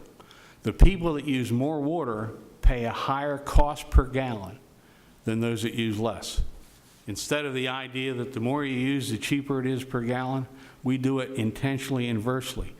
And the impact that we've had on that is that, let's say in the last 5-6 years, what little growth we've had because of the stagnation of the economy, we are still now using less water than we did 5 or 6 years ago. Now, some of that can be, if you don't have any broken water pipes, then, you can draw out less as well. But our water bills are punitive to those that are high users, and that's been intentional. We've done it. I can't, with maybe one exception, we've never had anybody come in and complain about it. We do have extremely good water rates, but they've gone up, again, those three times we've had to increase it. Well, perhaps Representative Hill's office can aid me in getting that data. Thank you. Okay. Thank you, Representative DeLisio. Final question from Representative Mall. Thank you, Mr. Chairman. Thank you, Buck. I appreciate your testimony. You were one of the first people after East Berlin that I talked to, Representative Hill's office, and at the time you had told us a story about you had a grandfathered well or two, and in order to get a waiver or something, you had to give up the grandfathering on it. What, can you expound on that just a little bit and why you think that was done? Well, again, one of the things I want to get across to the entire committee is you've allowed SRBC to write their own regulations, and they're very self-serving. In that regulation, and I can't tell you the number, but that regulation states that before they could allow us, even when proven through all that 72-hour pump testing and $141,000, that the well could produce more water, their regulation states, no, we can't increase that because you have 2 wells that are grandfathered. Now, a grandfathered well is a well that was permitted through state DEP before SRBC got into this business. They want to increase 1 well. They expect us to give up that grandfathered clause for 2 more wells. Well, that would be asking, that clearly is asking us then to increase the well authorization at 1 well by losing 2 grandfathered wells would cost us at least $141,000. What a deal that is, right? We were smart enough to say hell no to that. But, it's back again. Why is that in that regulation? All right? If the well can produce more water, and we've proved it having spent that money, why aren't we giving that well that higher number? But again, it's their regulations. They're good people, but they have no flexibility at all. And I know, regulations, we all have to follow our orders and our regulations, but there's no allowance. I mean, a simple example here. Many years ago, we closed down every well in this borough. Now, you talk about fortitude to upset your constituents. There were, I think, 32 private wells in our borough. We talked about that for like 12 years. And finally, one year, I guess I woke up and said, it's got to be done. So we went through and we closed those 32 wells in our borough. So there's no individual wells within this jurisdiction.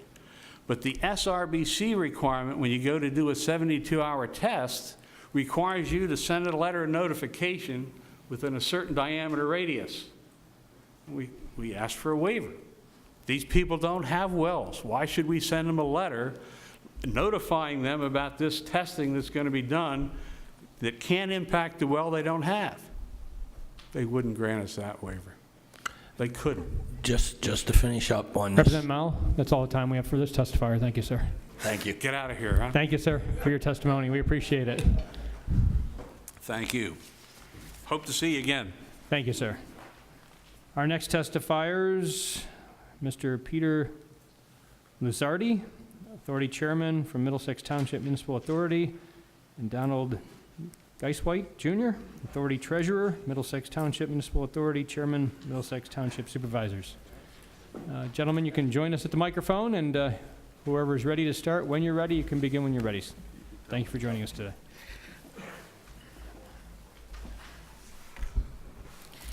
Mr. Chairman and committee, let me first say that at the very last minute, Mr. Lusardi has been unavailable to attend, so you get me. and our Township Municipal Authority Manager, Roy Morrison. And first, let me apologize. This is my first week with my new trifocals. So if I stumble through this, you'll understand why. Can you both introduce yourselves then? Excuse me? Can you both introduce yourselves again Yes. for us, your names? I'm And Don spell Geis- them for us. I'm Donald S. Geiswhite Jr., Geistwhite Jr. Thank you, sir. I'm Township Supervisor, Chairman, and Treasurer of the Authority. Thank you. And Rory L. Morrison, I'm the Authority Manager, Middlesex Township. And the spelling of your last name, sir? It's Morriso. Thank you, sir. Thank you both. Mr. Chairman and members of the committee, I would like to take this opportunity to thank you for allowing us to present our testimony on behalf of the water customers of Middlesex Township. We will attempt to summarize 12 groundwater wells development plan that began in 2004 and has really never ended. To this date, we continue to conduct a monitoring program for a privately owned spring fed which discharges into the Latort Spring Run. This monitoring location is 1.2 miles away from our Authority Well 1. Now, we would discuss this matter, for hours and hours, but I don't mean to do that. But we have condensed 12 years of several bullet points that will shed light on the SRBC unwillingness to listen to our experienced geologist. Along with our testimony, we have included supporting documents and logical information that shows this is a waste of good ratepayers' money and should be eliminated immediately from our SRBC docket, which is at Exhibit 1.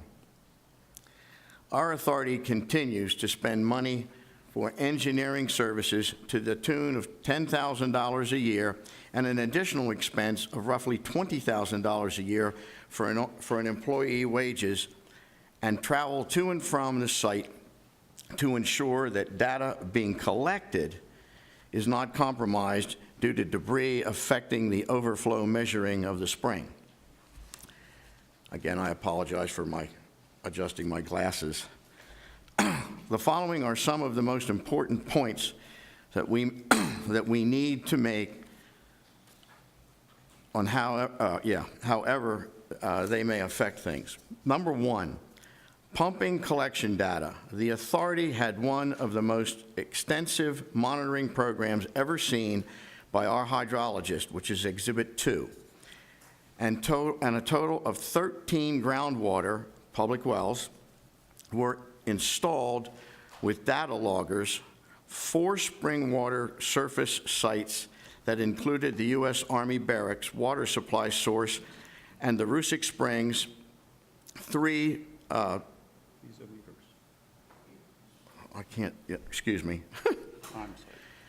prime sites along the stream bank of the Latort Spring and the United States Geological staff gauge located at the discharge point for the Latort Spring into the Conagwinnett Creek.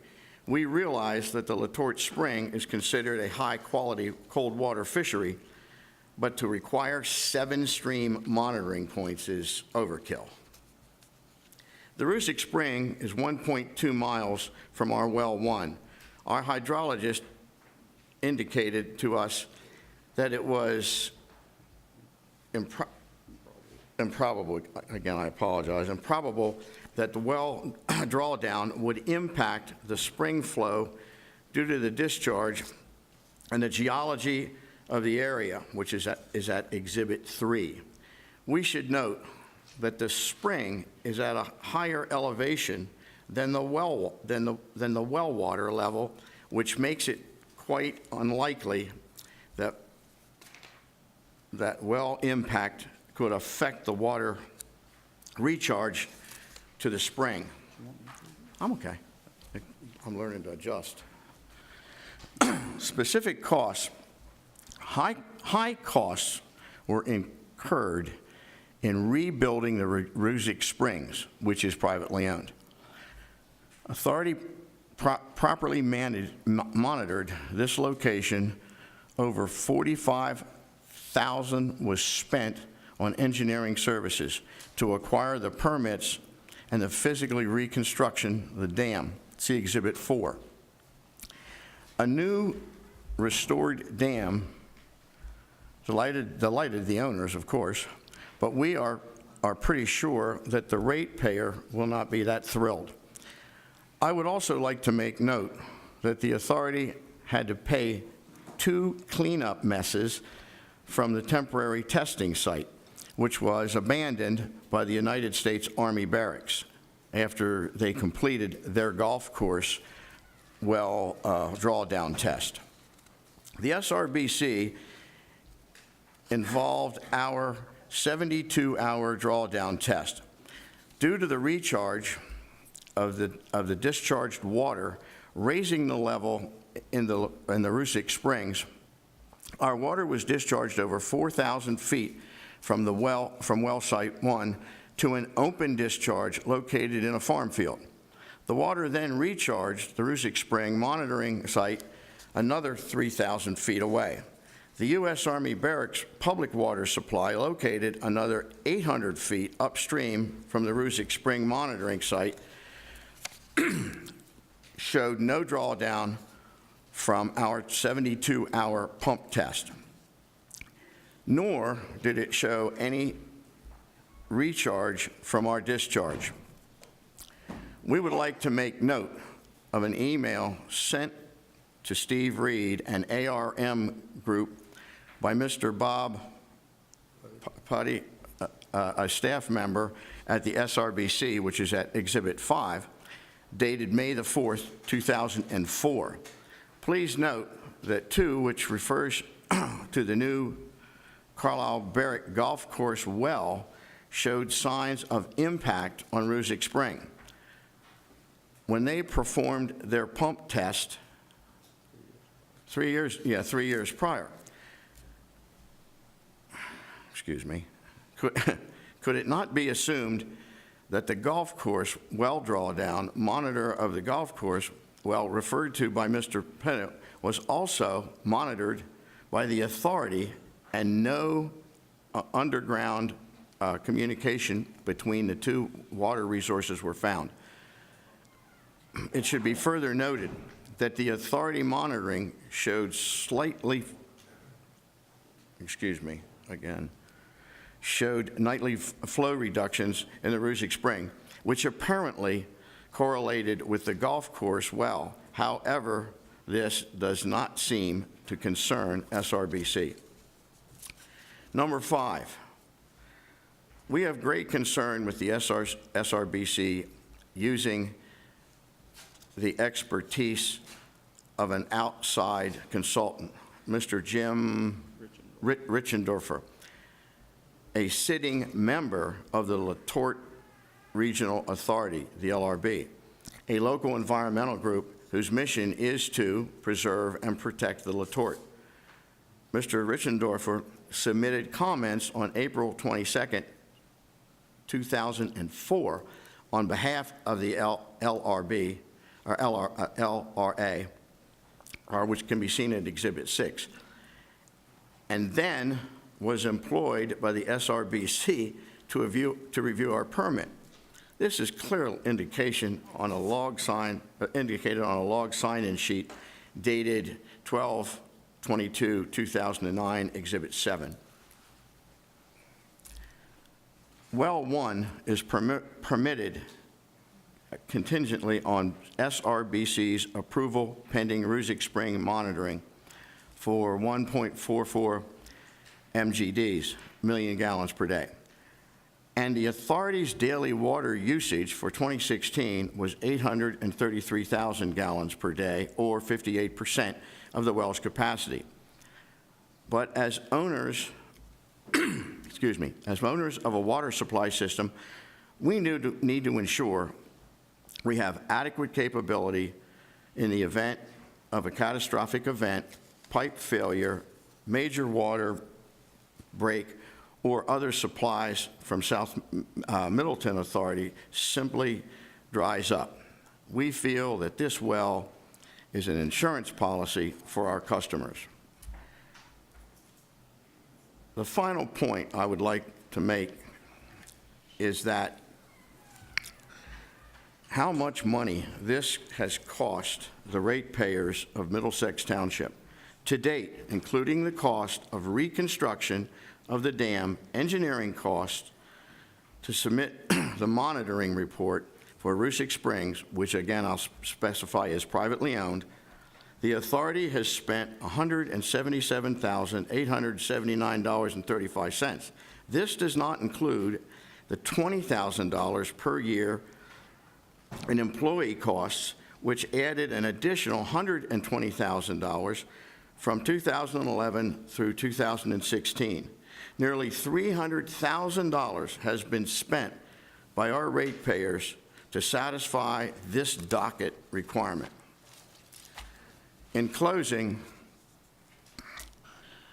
we would ask this committee to continue to pursue this matter and get answers to why there is no oversight and why our ratepayer customers have no say. Thank you for your time, and I apologize for stumbling. No need to apologize, sir. Thank you, Mr. Geiswhite, and thank you, Mr. Morrison, for joining us today also. Representative Bloom, I believe, represents the area that you're from. Representative Bloom. Thank you, Mr. Chairman, and thank you, Supervisor Geiswhite and Rory as well. $300,000 has been spent so far by our authority to deal with the SRBC's requirements. What environmental benefit has come from that? Has spending this $300,000 of taxpayer and ratepayer funds helped in any tangible way to protect the environment or preserve our water resources? Are we $300,000 better off?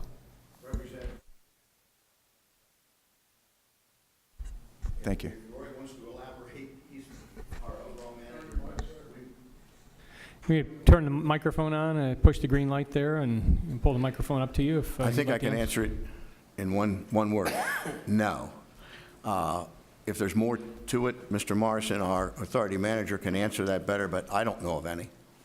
The only benefit is that SRBC gets data collection from Rusick Spring. So they've charged you $300,000 essentially to get some data on a privately owned spring? Correct. Thank you. Thank you, Mr. Chairman. Thank you, Representative Bloom. Representative Tallman. Thank you, Mr. Chairman, and thank you for being here. I just need a little clarification on where we're at. So I've been to the La Torch Springs, once with the South Central Conservation District and once on my own.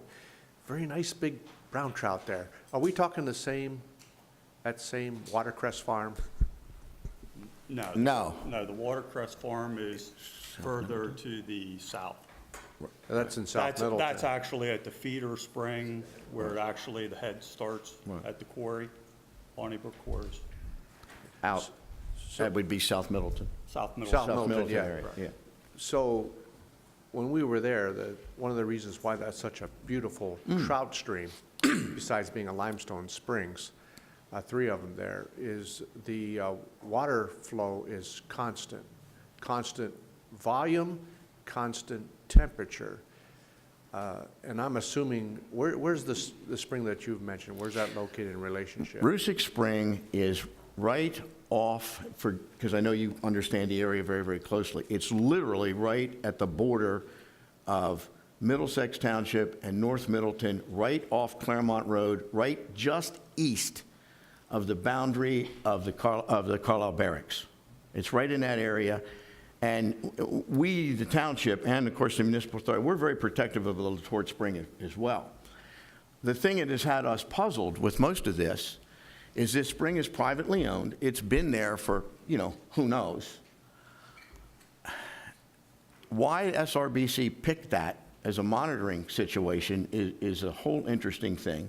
The amount of money we have had to pay to improve a private spring so that it meets these testing requirements is just unreal to us. That's where so much of this money has gone.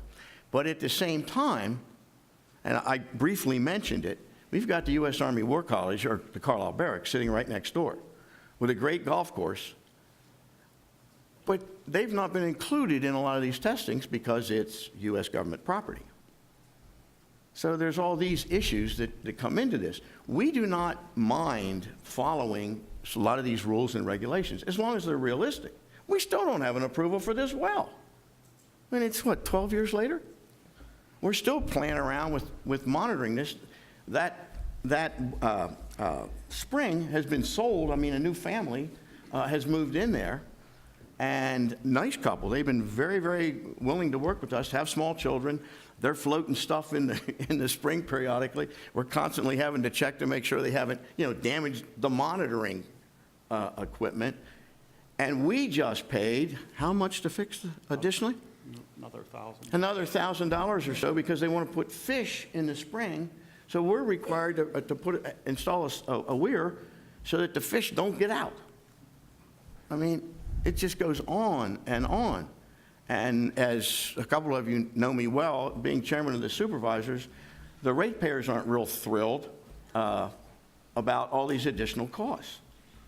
And I totally agree with the gentleman from Shrewsbury.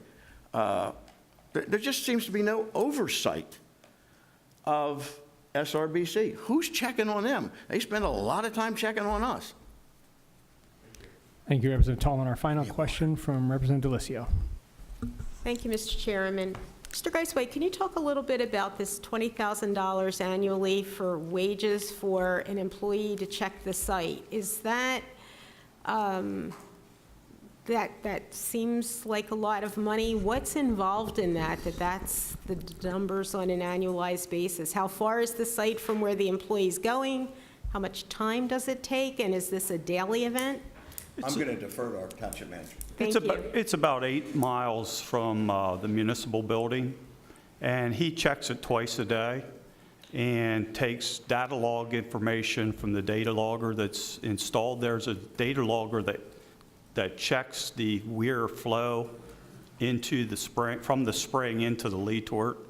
So there's constantly debris, leaves, all kinds of junk getting in there. Sometimes the kids throw their toys in there, and it basically stops the flow going through that system. So we have to constantly download that and then take measurements, and we also have to take, and if there's an event of a rain, we have a staff gauge there, we have to measure the rain. So it's a constant project. And he spends, from travel back and forth, he's spending about 2 hours out of his day doing that. And that's 365 days a year. And is that 120, I just want to make sure that I understand the numbers accurately, in your .7, is that 120 part of the 300 or in addition to the 300? No, that's in addition. We spend about $20,000 per year for that, $20,000 a year for the employee, and then $10,000. The $177,000 was all prior to, that was including the dam restoration and all our engineering fees and so forth to do that part of it. So, Mr. Morrison, I don't mean to be dense, but that 120 is 120 plus 177 that equals the 300 or not? That's correct. It is, so it is part of that 300. That is all part of that. Got it. Thank you. You're welcome. Thank you, Representative DeLisio. Thank you, gentlemen, for your testimony. We appreciate it. Thank you. Our next testifier is Mr. Jim Eichelman, Chairman, Municipal Authority of East Hempfield Township. I understand he's a constituent of Representative Miller's, I believe. Sir, you can begin when you're ready, sir. I'm ready. Thank you for joining us. Good morning. I hope you have my handout. We've been embroiled in a 7-year process, and to describe 7 years in 7 minutes is an impossible task. I'd like to direct you first, well, first of all, I'd like to say we're just as outraged over fees and costs as everybody else, but this goes way beyond fees and costs. Secondly, Mr. Ramsey said that there could be fear of testifying. I should be one of those people because 7 years of work is now before the SRBC for a decision, and yet I'm here giving my testimony. I'd like to direct you to the back of the third page. There's an attachment, looks like this, a chart, and I think I can explain a lot of the text in this chart. The first column is our 9 sources, a spring and 9 wells, the date they were established. The spring and the first 4 were pre-SRBC regs. Well number 5 was the first docketed well. Well 6 and 7 are on a docket. Well 8 is on a docket, and well 11 is on a docket. Our capacity when well number 5 came up for redocketing was 6.06 million gallons per day. We went through their process, and let me just, the result was, if you look at the results, the individual capacity on well 5 plus the other 5 sources, which they eliminated the grandfathering on, when they were done with us, the capacity was 2.2, reduced from 2.5 to 2.2 million gallons per day. But the blue shading shows you that those 3 wells were grouped together, and there was an individual capacity for those of 0.67, which equals well number 2. So essentially, those the well number 1 and well number 2 are almost meaningless because we're only allowed to pump 0.67 out of the group. They also took our entire system and put a limit of 1.937 on the entire system. So that took our capacity from 6.06 million gallons per day to 1.94 million gallons per day, a 68% reduction in capacity. That's what I mean where this goes far beyond costs and fees. I just like to paint a little bit of picture of how a water system operates. You know, we don't have a guy sitting behind a desk in front of a wall full of meters, and when the meter on well number 1 hits 2.268, an alarm goes off and tells him, hey, turn off well number 1 and turn on well number 2.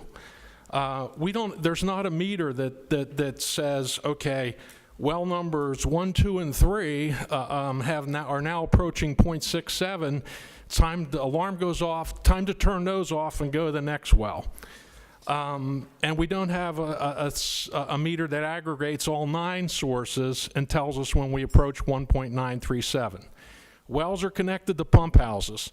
You treat the water in the pump house, you pump the water into a distribution system. Your house and businesses are connected to that distribution system, and there's water tanks at the highest points in the community. Our pumps, when the level in the water tanks drops, the pumps come on. When the tanks are full again, the pumps turn off. We have no control over the user. You know, if you look out your window and your grass looks brown and you decide, I'm going to set up sprinklers and water my grass today, we have no control on the user side of this, how much get pumped. So it's essential for us, you know, it's the disconnect between theory and practice. I mean, how does the operator live with these kind of limits? The only way you can live is you need to have excess capacity so you don't go over these limits. And, you know, we report, we have to submit a quarterly report, how much we pumped each day from every well. And if we go over our limits, the fine is 1,000 gallons per day, I think. Last, the last page, you know, I just need to explain this because this is the science on which we were regulated. Basically, my understanding of the SRB science is where you have a drainage basin, that if you drew a circle around your well, the high points, everything that falls inside that circle recharges into the ground. They compare that to a bathtub. Turns out we have 5 or 6 wells within one bathtub. So they look at that like there's 6 straws sucking out of one bathtub. The only water that's going into that bathtub is recharged from rainfall. And, you know, consequently, that's why they had to lump all these wells together and regulate this. That does not match reality. Our well number 8, when we drilled the well, we got all, you know, very little capacity. We moved over 10 feet, drilled. We hit an opening and got 1,000 gallons per minute. Well number 11, which was 1.656 million gallons per day, very close to well number 8, completely different geology. And that well, it was all fractured. When they drilled the well, they almost lost the rig. I owned a quarry about 2 or 3 miles from from our system. We quarried up until 1950 and hit a spring, and the quarry filled up with water. We bought the farm across the street, mined for the next 30 years, and pumped almost no water. The bathtub theory is not the whole story. It doesn't work. Okay, I'm going to go back to the first page now. So point number 1, our docket expired on well number 5 in March of 2011. They said you get your application in by September of 2010. The application fee was $17,600. Seemed a little steep, but you know, what do you have to do? You have to do what you have to do. First thing they did was ask us for data on these grandfathered wells. They made a decision that we had pumped those more than we were allowed to, which immediately took away all the grandfathering, brought them into that docket application, and the fee went up $32,740 to $50,340. I can't emphasize enough for you the difference between permitting a new well out in the middle of an open field and going through this process on existing wells, which are all interconnected and on an operating system, and you have to keep that system operating while you're doing pump testing and doing all these other things. And when you're pump testing one well, you're supposed to take other wells offline so you can look at the effects and so forth. Yeah, how are you supposed to operate your system? The SRBC wanted pump testing. Point number 5 is a description of what our engineer told us would be involved in the pump testing. I'm not going to go through it because I don't have time. Bottom line, it was like $70,000 to pump test one well. We decided pump testing wasn't practical.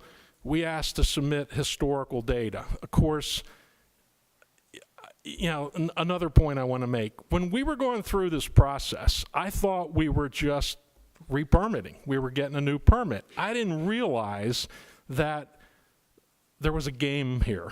The game was to take capacity away. I thought we were just re-permitting. So we submitted the historical data, but if historically you didn't pump as much as you were approved for, they're going to take away the difference. So after much, point number 8, after much back and forth, we finally agreed on those limits and the reduction on those 5 wells from 2.56 down to 2.22. That was going to be presented to the September 20 River Basin Commission meeting. A notice came out that there was going to be a pre-hearing 30 days in advance. We contacted the people and said, are you going to recommend what we agreed to in May? Kind of got a wishy-washy answer, but saw no reason to go the pre-hearing.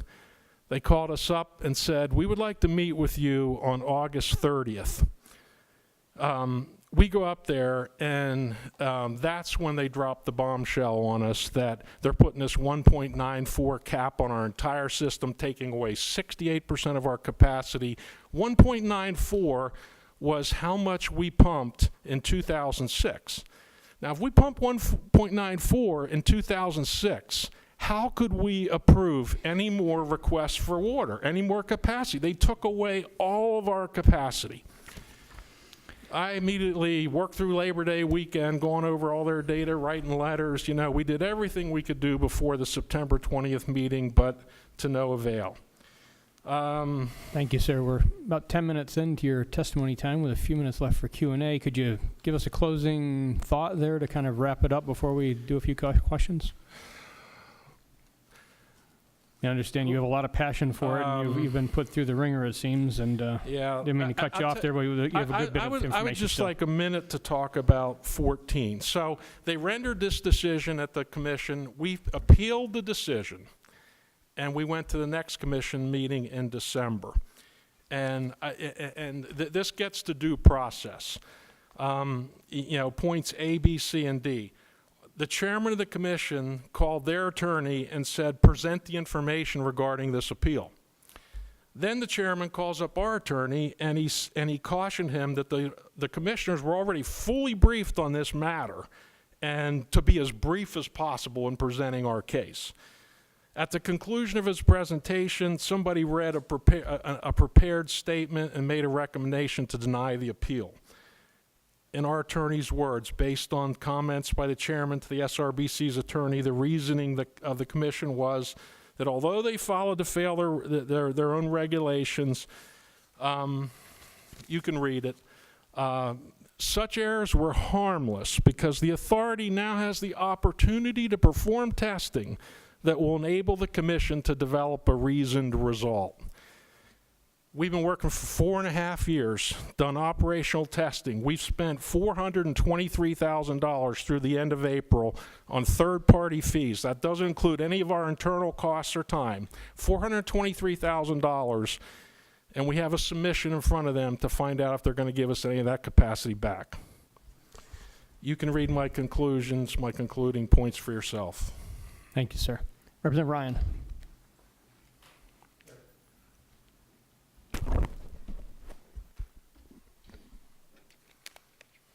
When you only have one mic for 5 representatives, that's cruel and unusual punishment.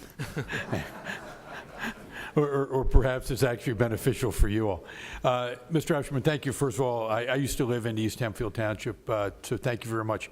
Let me put a personal perspective on this. While he's going through this, people who own building lots in the area were sometimes restricted from there to Manheim Township about what you could build and couldn't build because of regulations that no one then could second guess in the process. So here's my question. Is it reasonable and based upon my understanding of your testimony that the above ground contour map that you might look at in some of the documents we've seen is not indicative of the geology of the ground underneath, and that any attempt by just assuming basin, rainwater runoff or something like that, that the SRBC is using as an indicator of what you can pump and not pump could actually lead to bad science, not good science, and then you're left with trying to clean up their mess? To me, I'm not a geologist, I'm a civil engineer, but to me, topography would define what the size of the bathtub, where water falls, which way it runs. But obviously, there's more water in our bathtub than the rainfall recharge.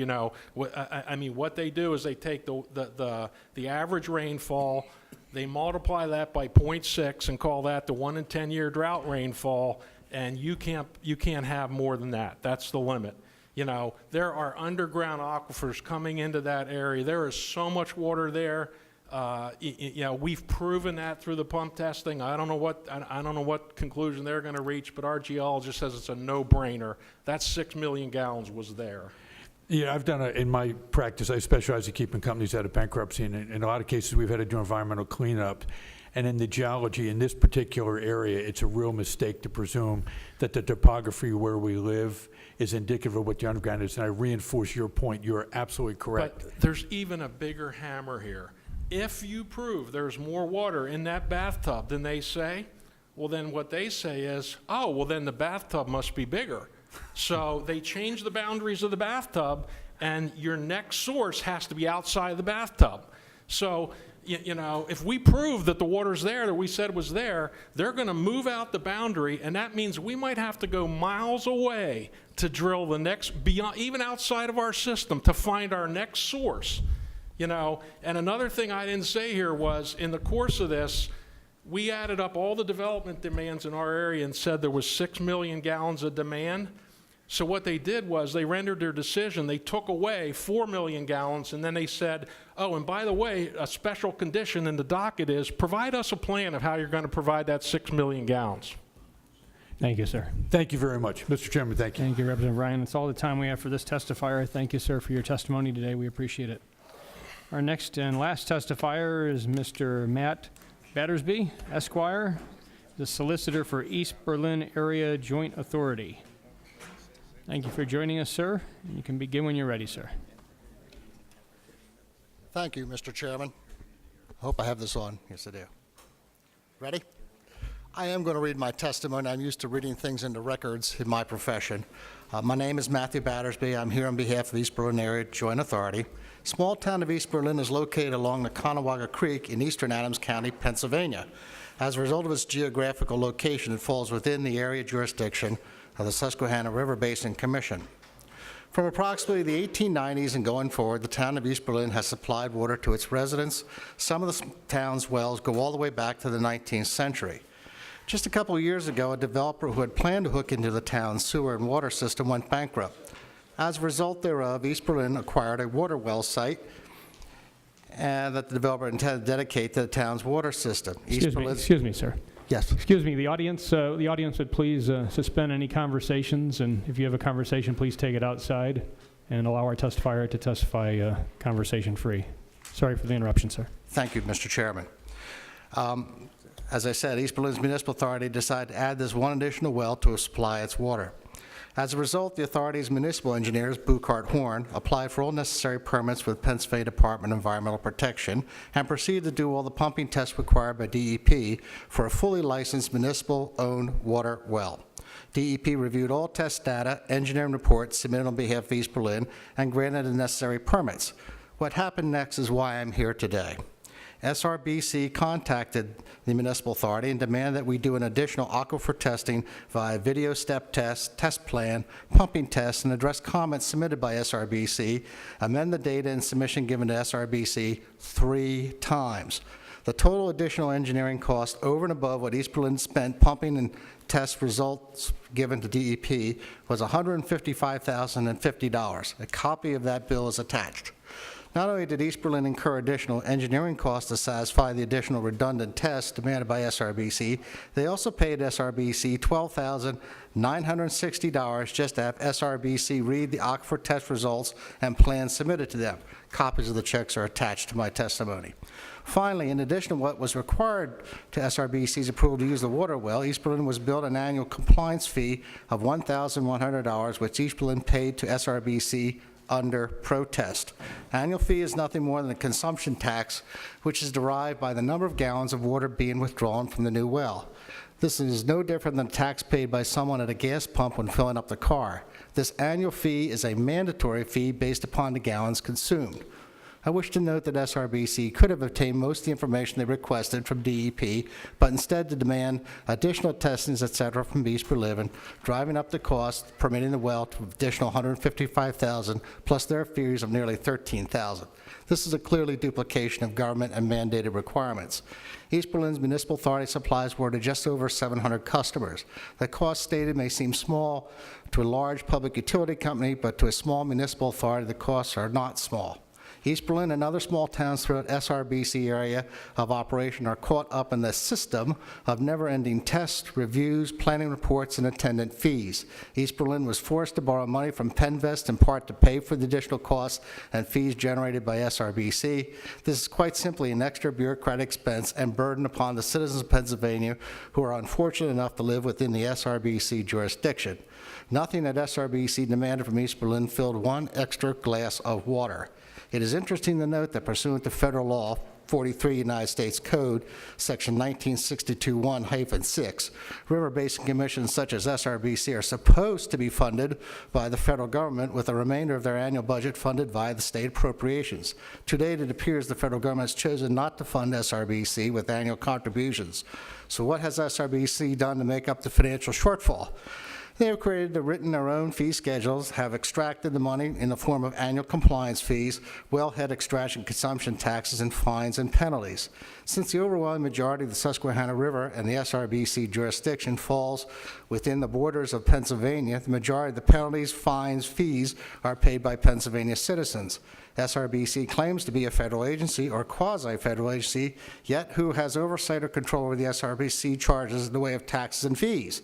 They seem to be a power unto themselves. The only legal recourse or challenge to anything SRBC does is to appeal to the SRBC itself. You've heard various people testify that already this morning. And then if you don't like the answer, go to federal district court, which, by the way, gives great weight and deference to decisions and findings of an administrative agency, in other words, SRBC itself. There seems to be no Pennsylvania legislative power of oversight, and small-town Pennsylvania needs somewhere to go and someone to rein in and oversee SRBC is doing. Surely duplicating tests, licensing of water well projects approved by DEP would be an area to explore. Only the legislature has the power to tax. Only the legislature could delegate or transfer that power. I believe this area of concern should also be explored by the legislature.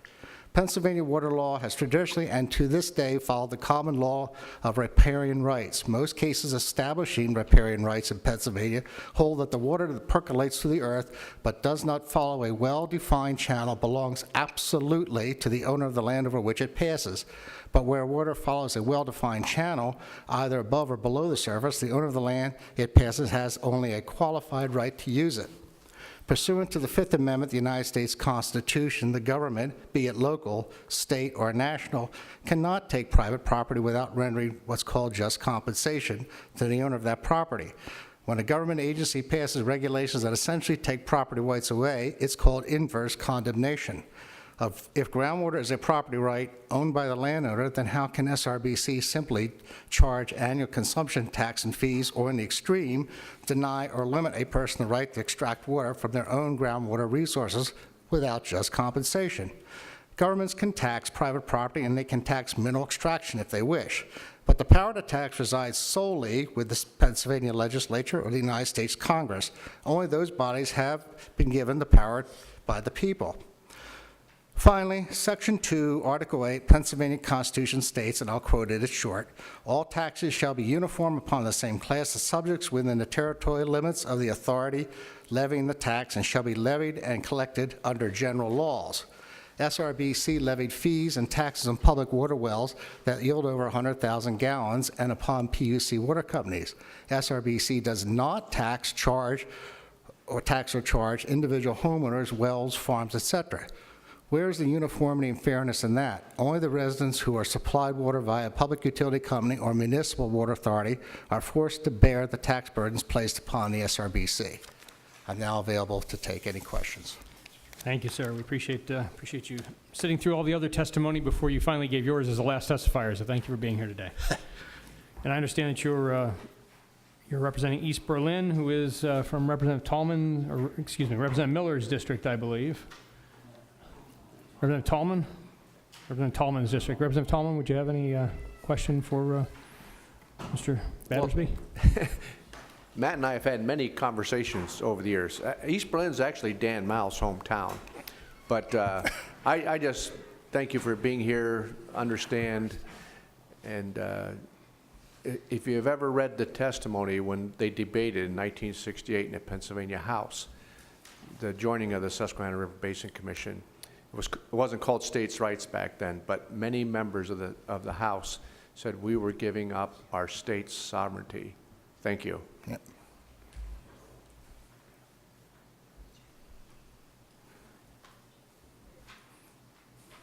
Representative Dush? Representative Miller? Thank you, Mr. Chairman. Thank you for your testimony. Earlier, Mr. Dayhoff testified that there is no duplication of testing and requirements and such, but you said that that is the opposite. Can you further expound upon that, please? Sure. Attached to my testimony is a bill we got from the municipal engineering firm, Buchart Horn, and they had to do extra pump. We test pumps, and as the previous testifiers explained to you, you have to get so many gallons per minute to have a 100,000-gallon well. SRBC didn't like the data, or they could have gotten that exact same data from DEP, but chose instead to request independent data submitted to them. So that extra pumping of the well and proof submitted to SRBC is our belief that was available through DEP, and they could have simply gone, even under a right-to-know request, which we've discussed this morning, they could have gotten that, but I'm sure DEP would have professionally given them a courtesy copy. So that aquifer testing and all those things that were done to bring this well online, we had to do it over for SRBC. So that's duplicative. Thank you, Representative Miller. Representative Delicio. Thank you, Mr. Chairman. Matt. I just want to be clear, are you saying that the dollars charged by the SRBC to local municipalities are a de facto tax, and therefore only the legislature reserves that right to tax, or is that word used? Or I just want to be clear, because toward the end of your testimony, you talk a lot about taxing authority. Right. This was actually, and Representative Tallman brought that up, if you look at the legislative data, the journals from both the Senate and the House in 1968, 1969, they were essentially questioning the fact they're giving up their sovereignty and their power to raise money to tax the citizens to a river basin commission.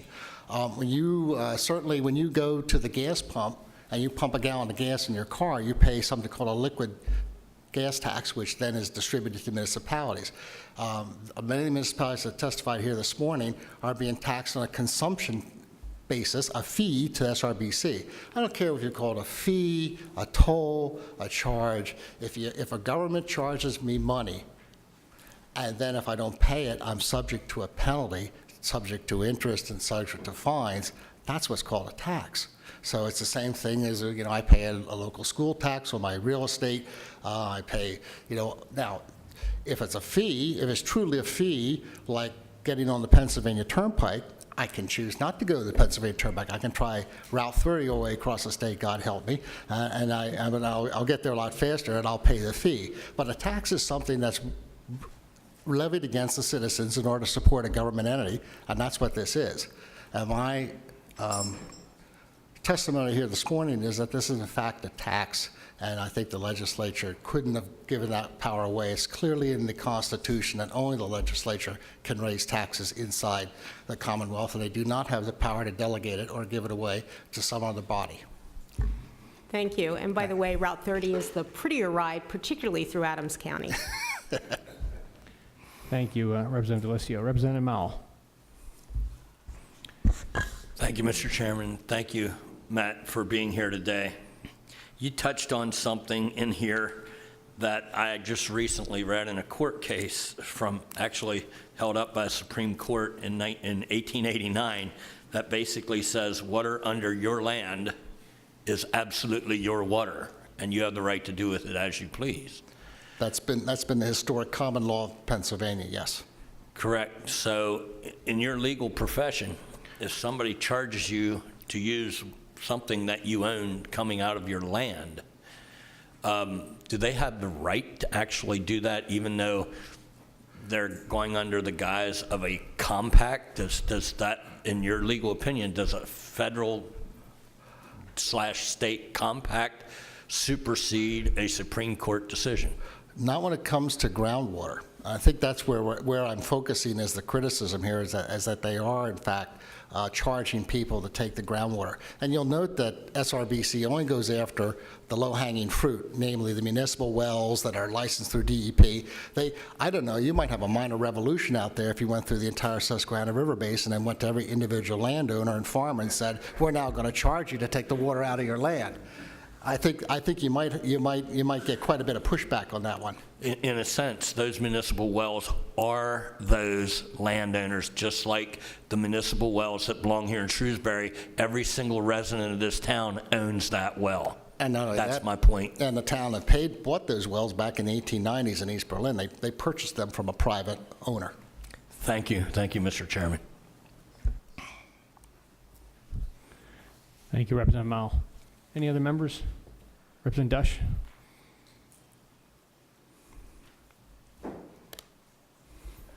Thanks, Matt. Thanks, Chairman.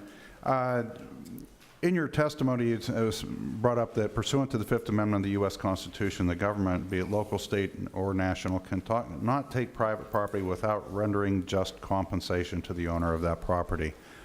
Do you feel that the SRBC, if they're taking that property or that property away from you, maybe the roles ought to be reversed, that they would be compensating the owners rather than? Yes, I do. And that's what inverse condemnation means. If you pass a government regulation that takes my property rights away. I suppose I own a farm. Well, I do own a farm, but let's say you pass a zoning ordinance that says you can no longer farm that farm, Matt. Well, then you've taken away my property right. If I'm a farmer, I can no longer farm.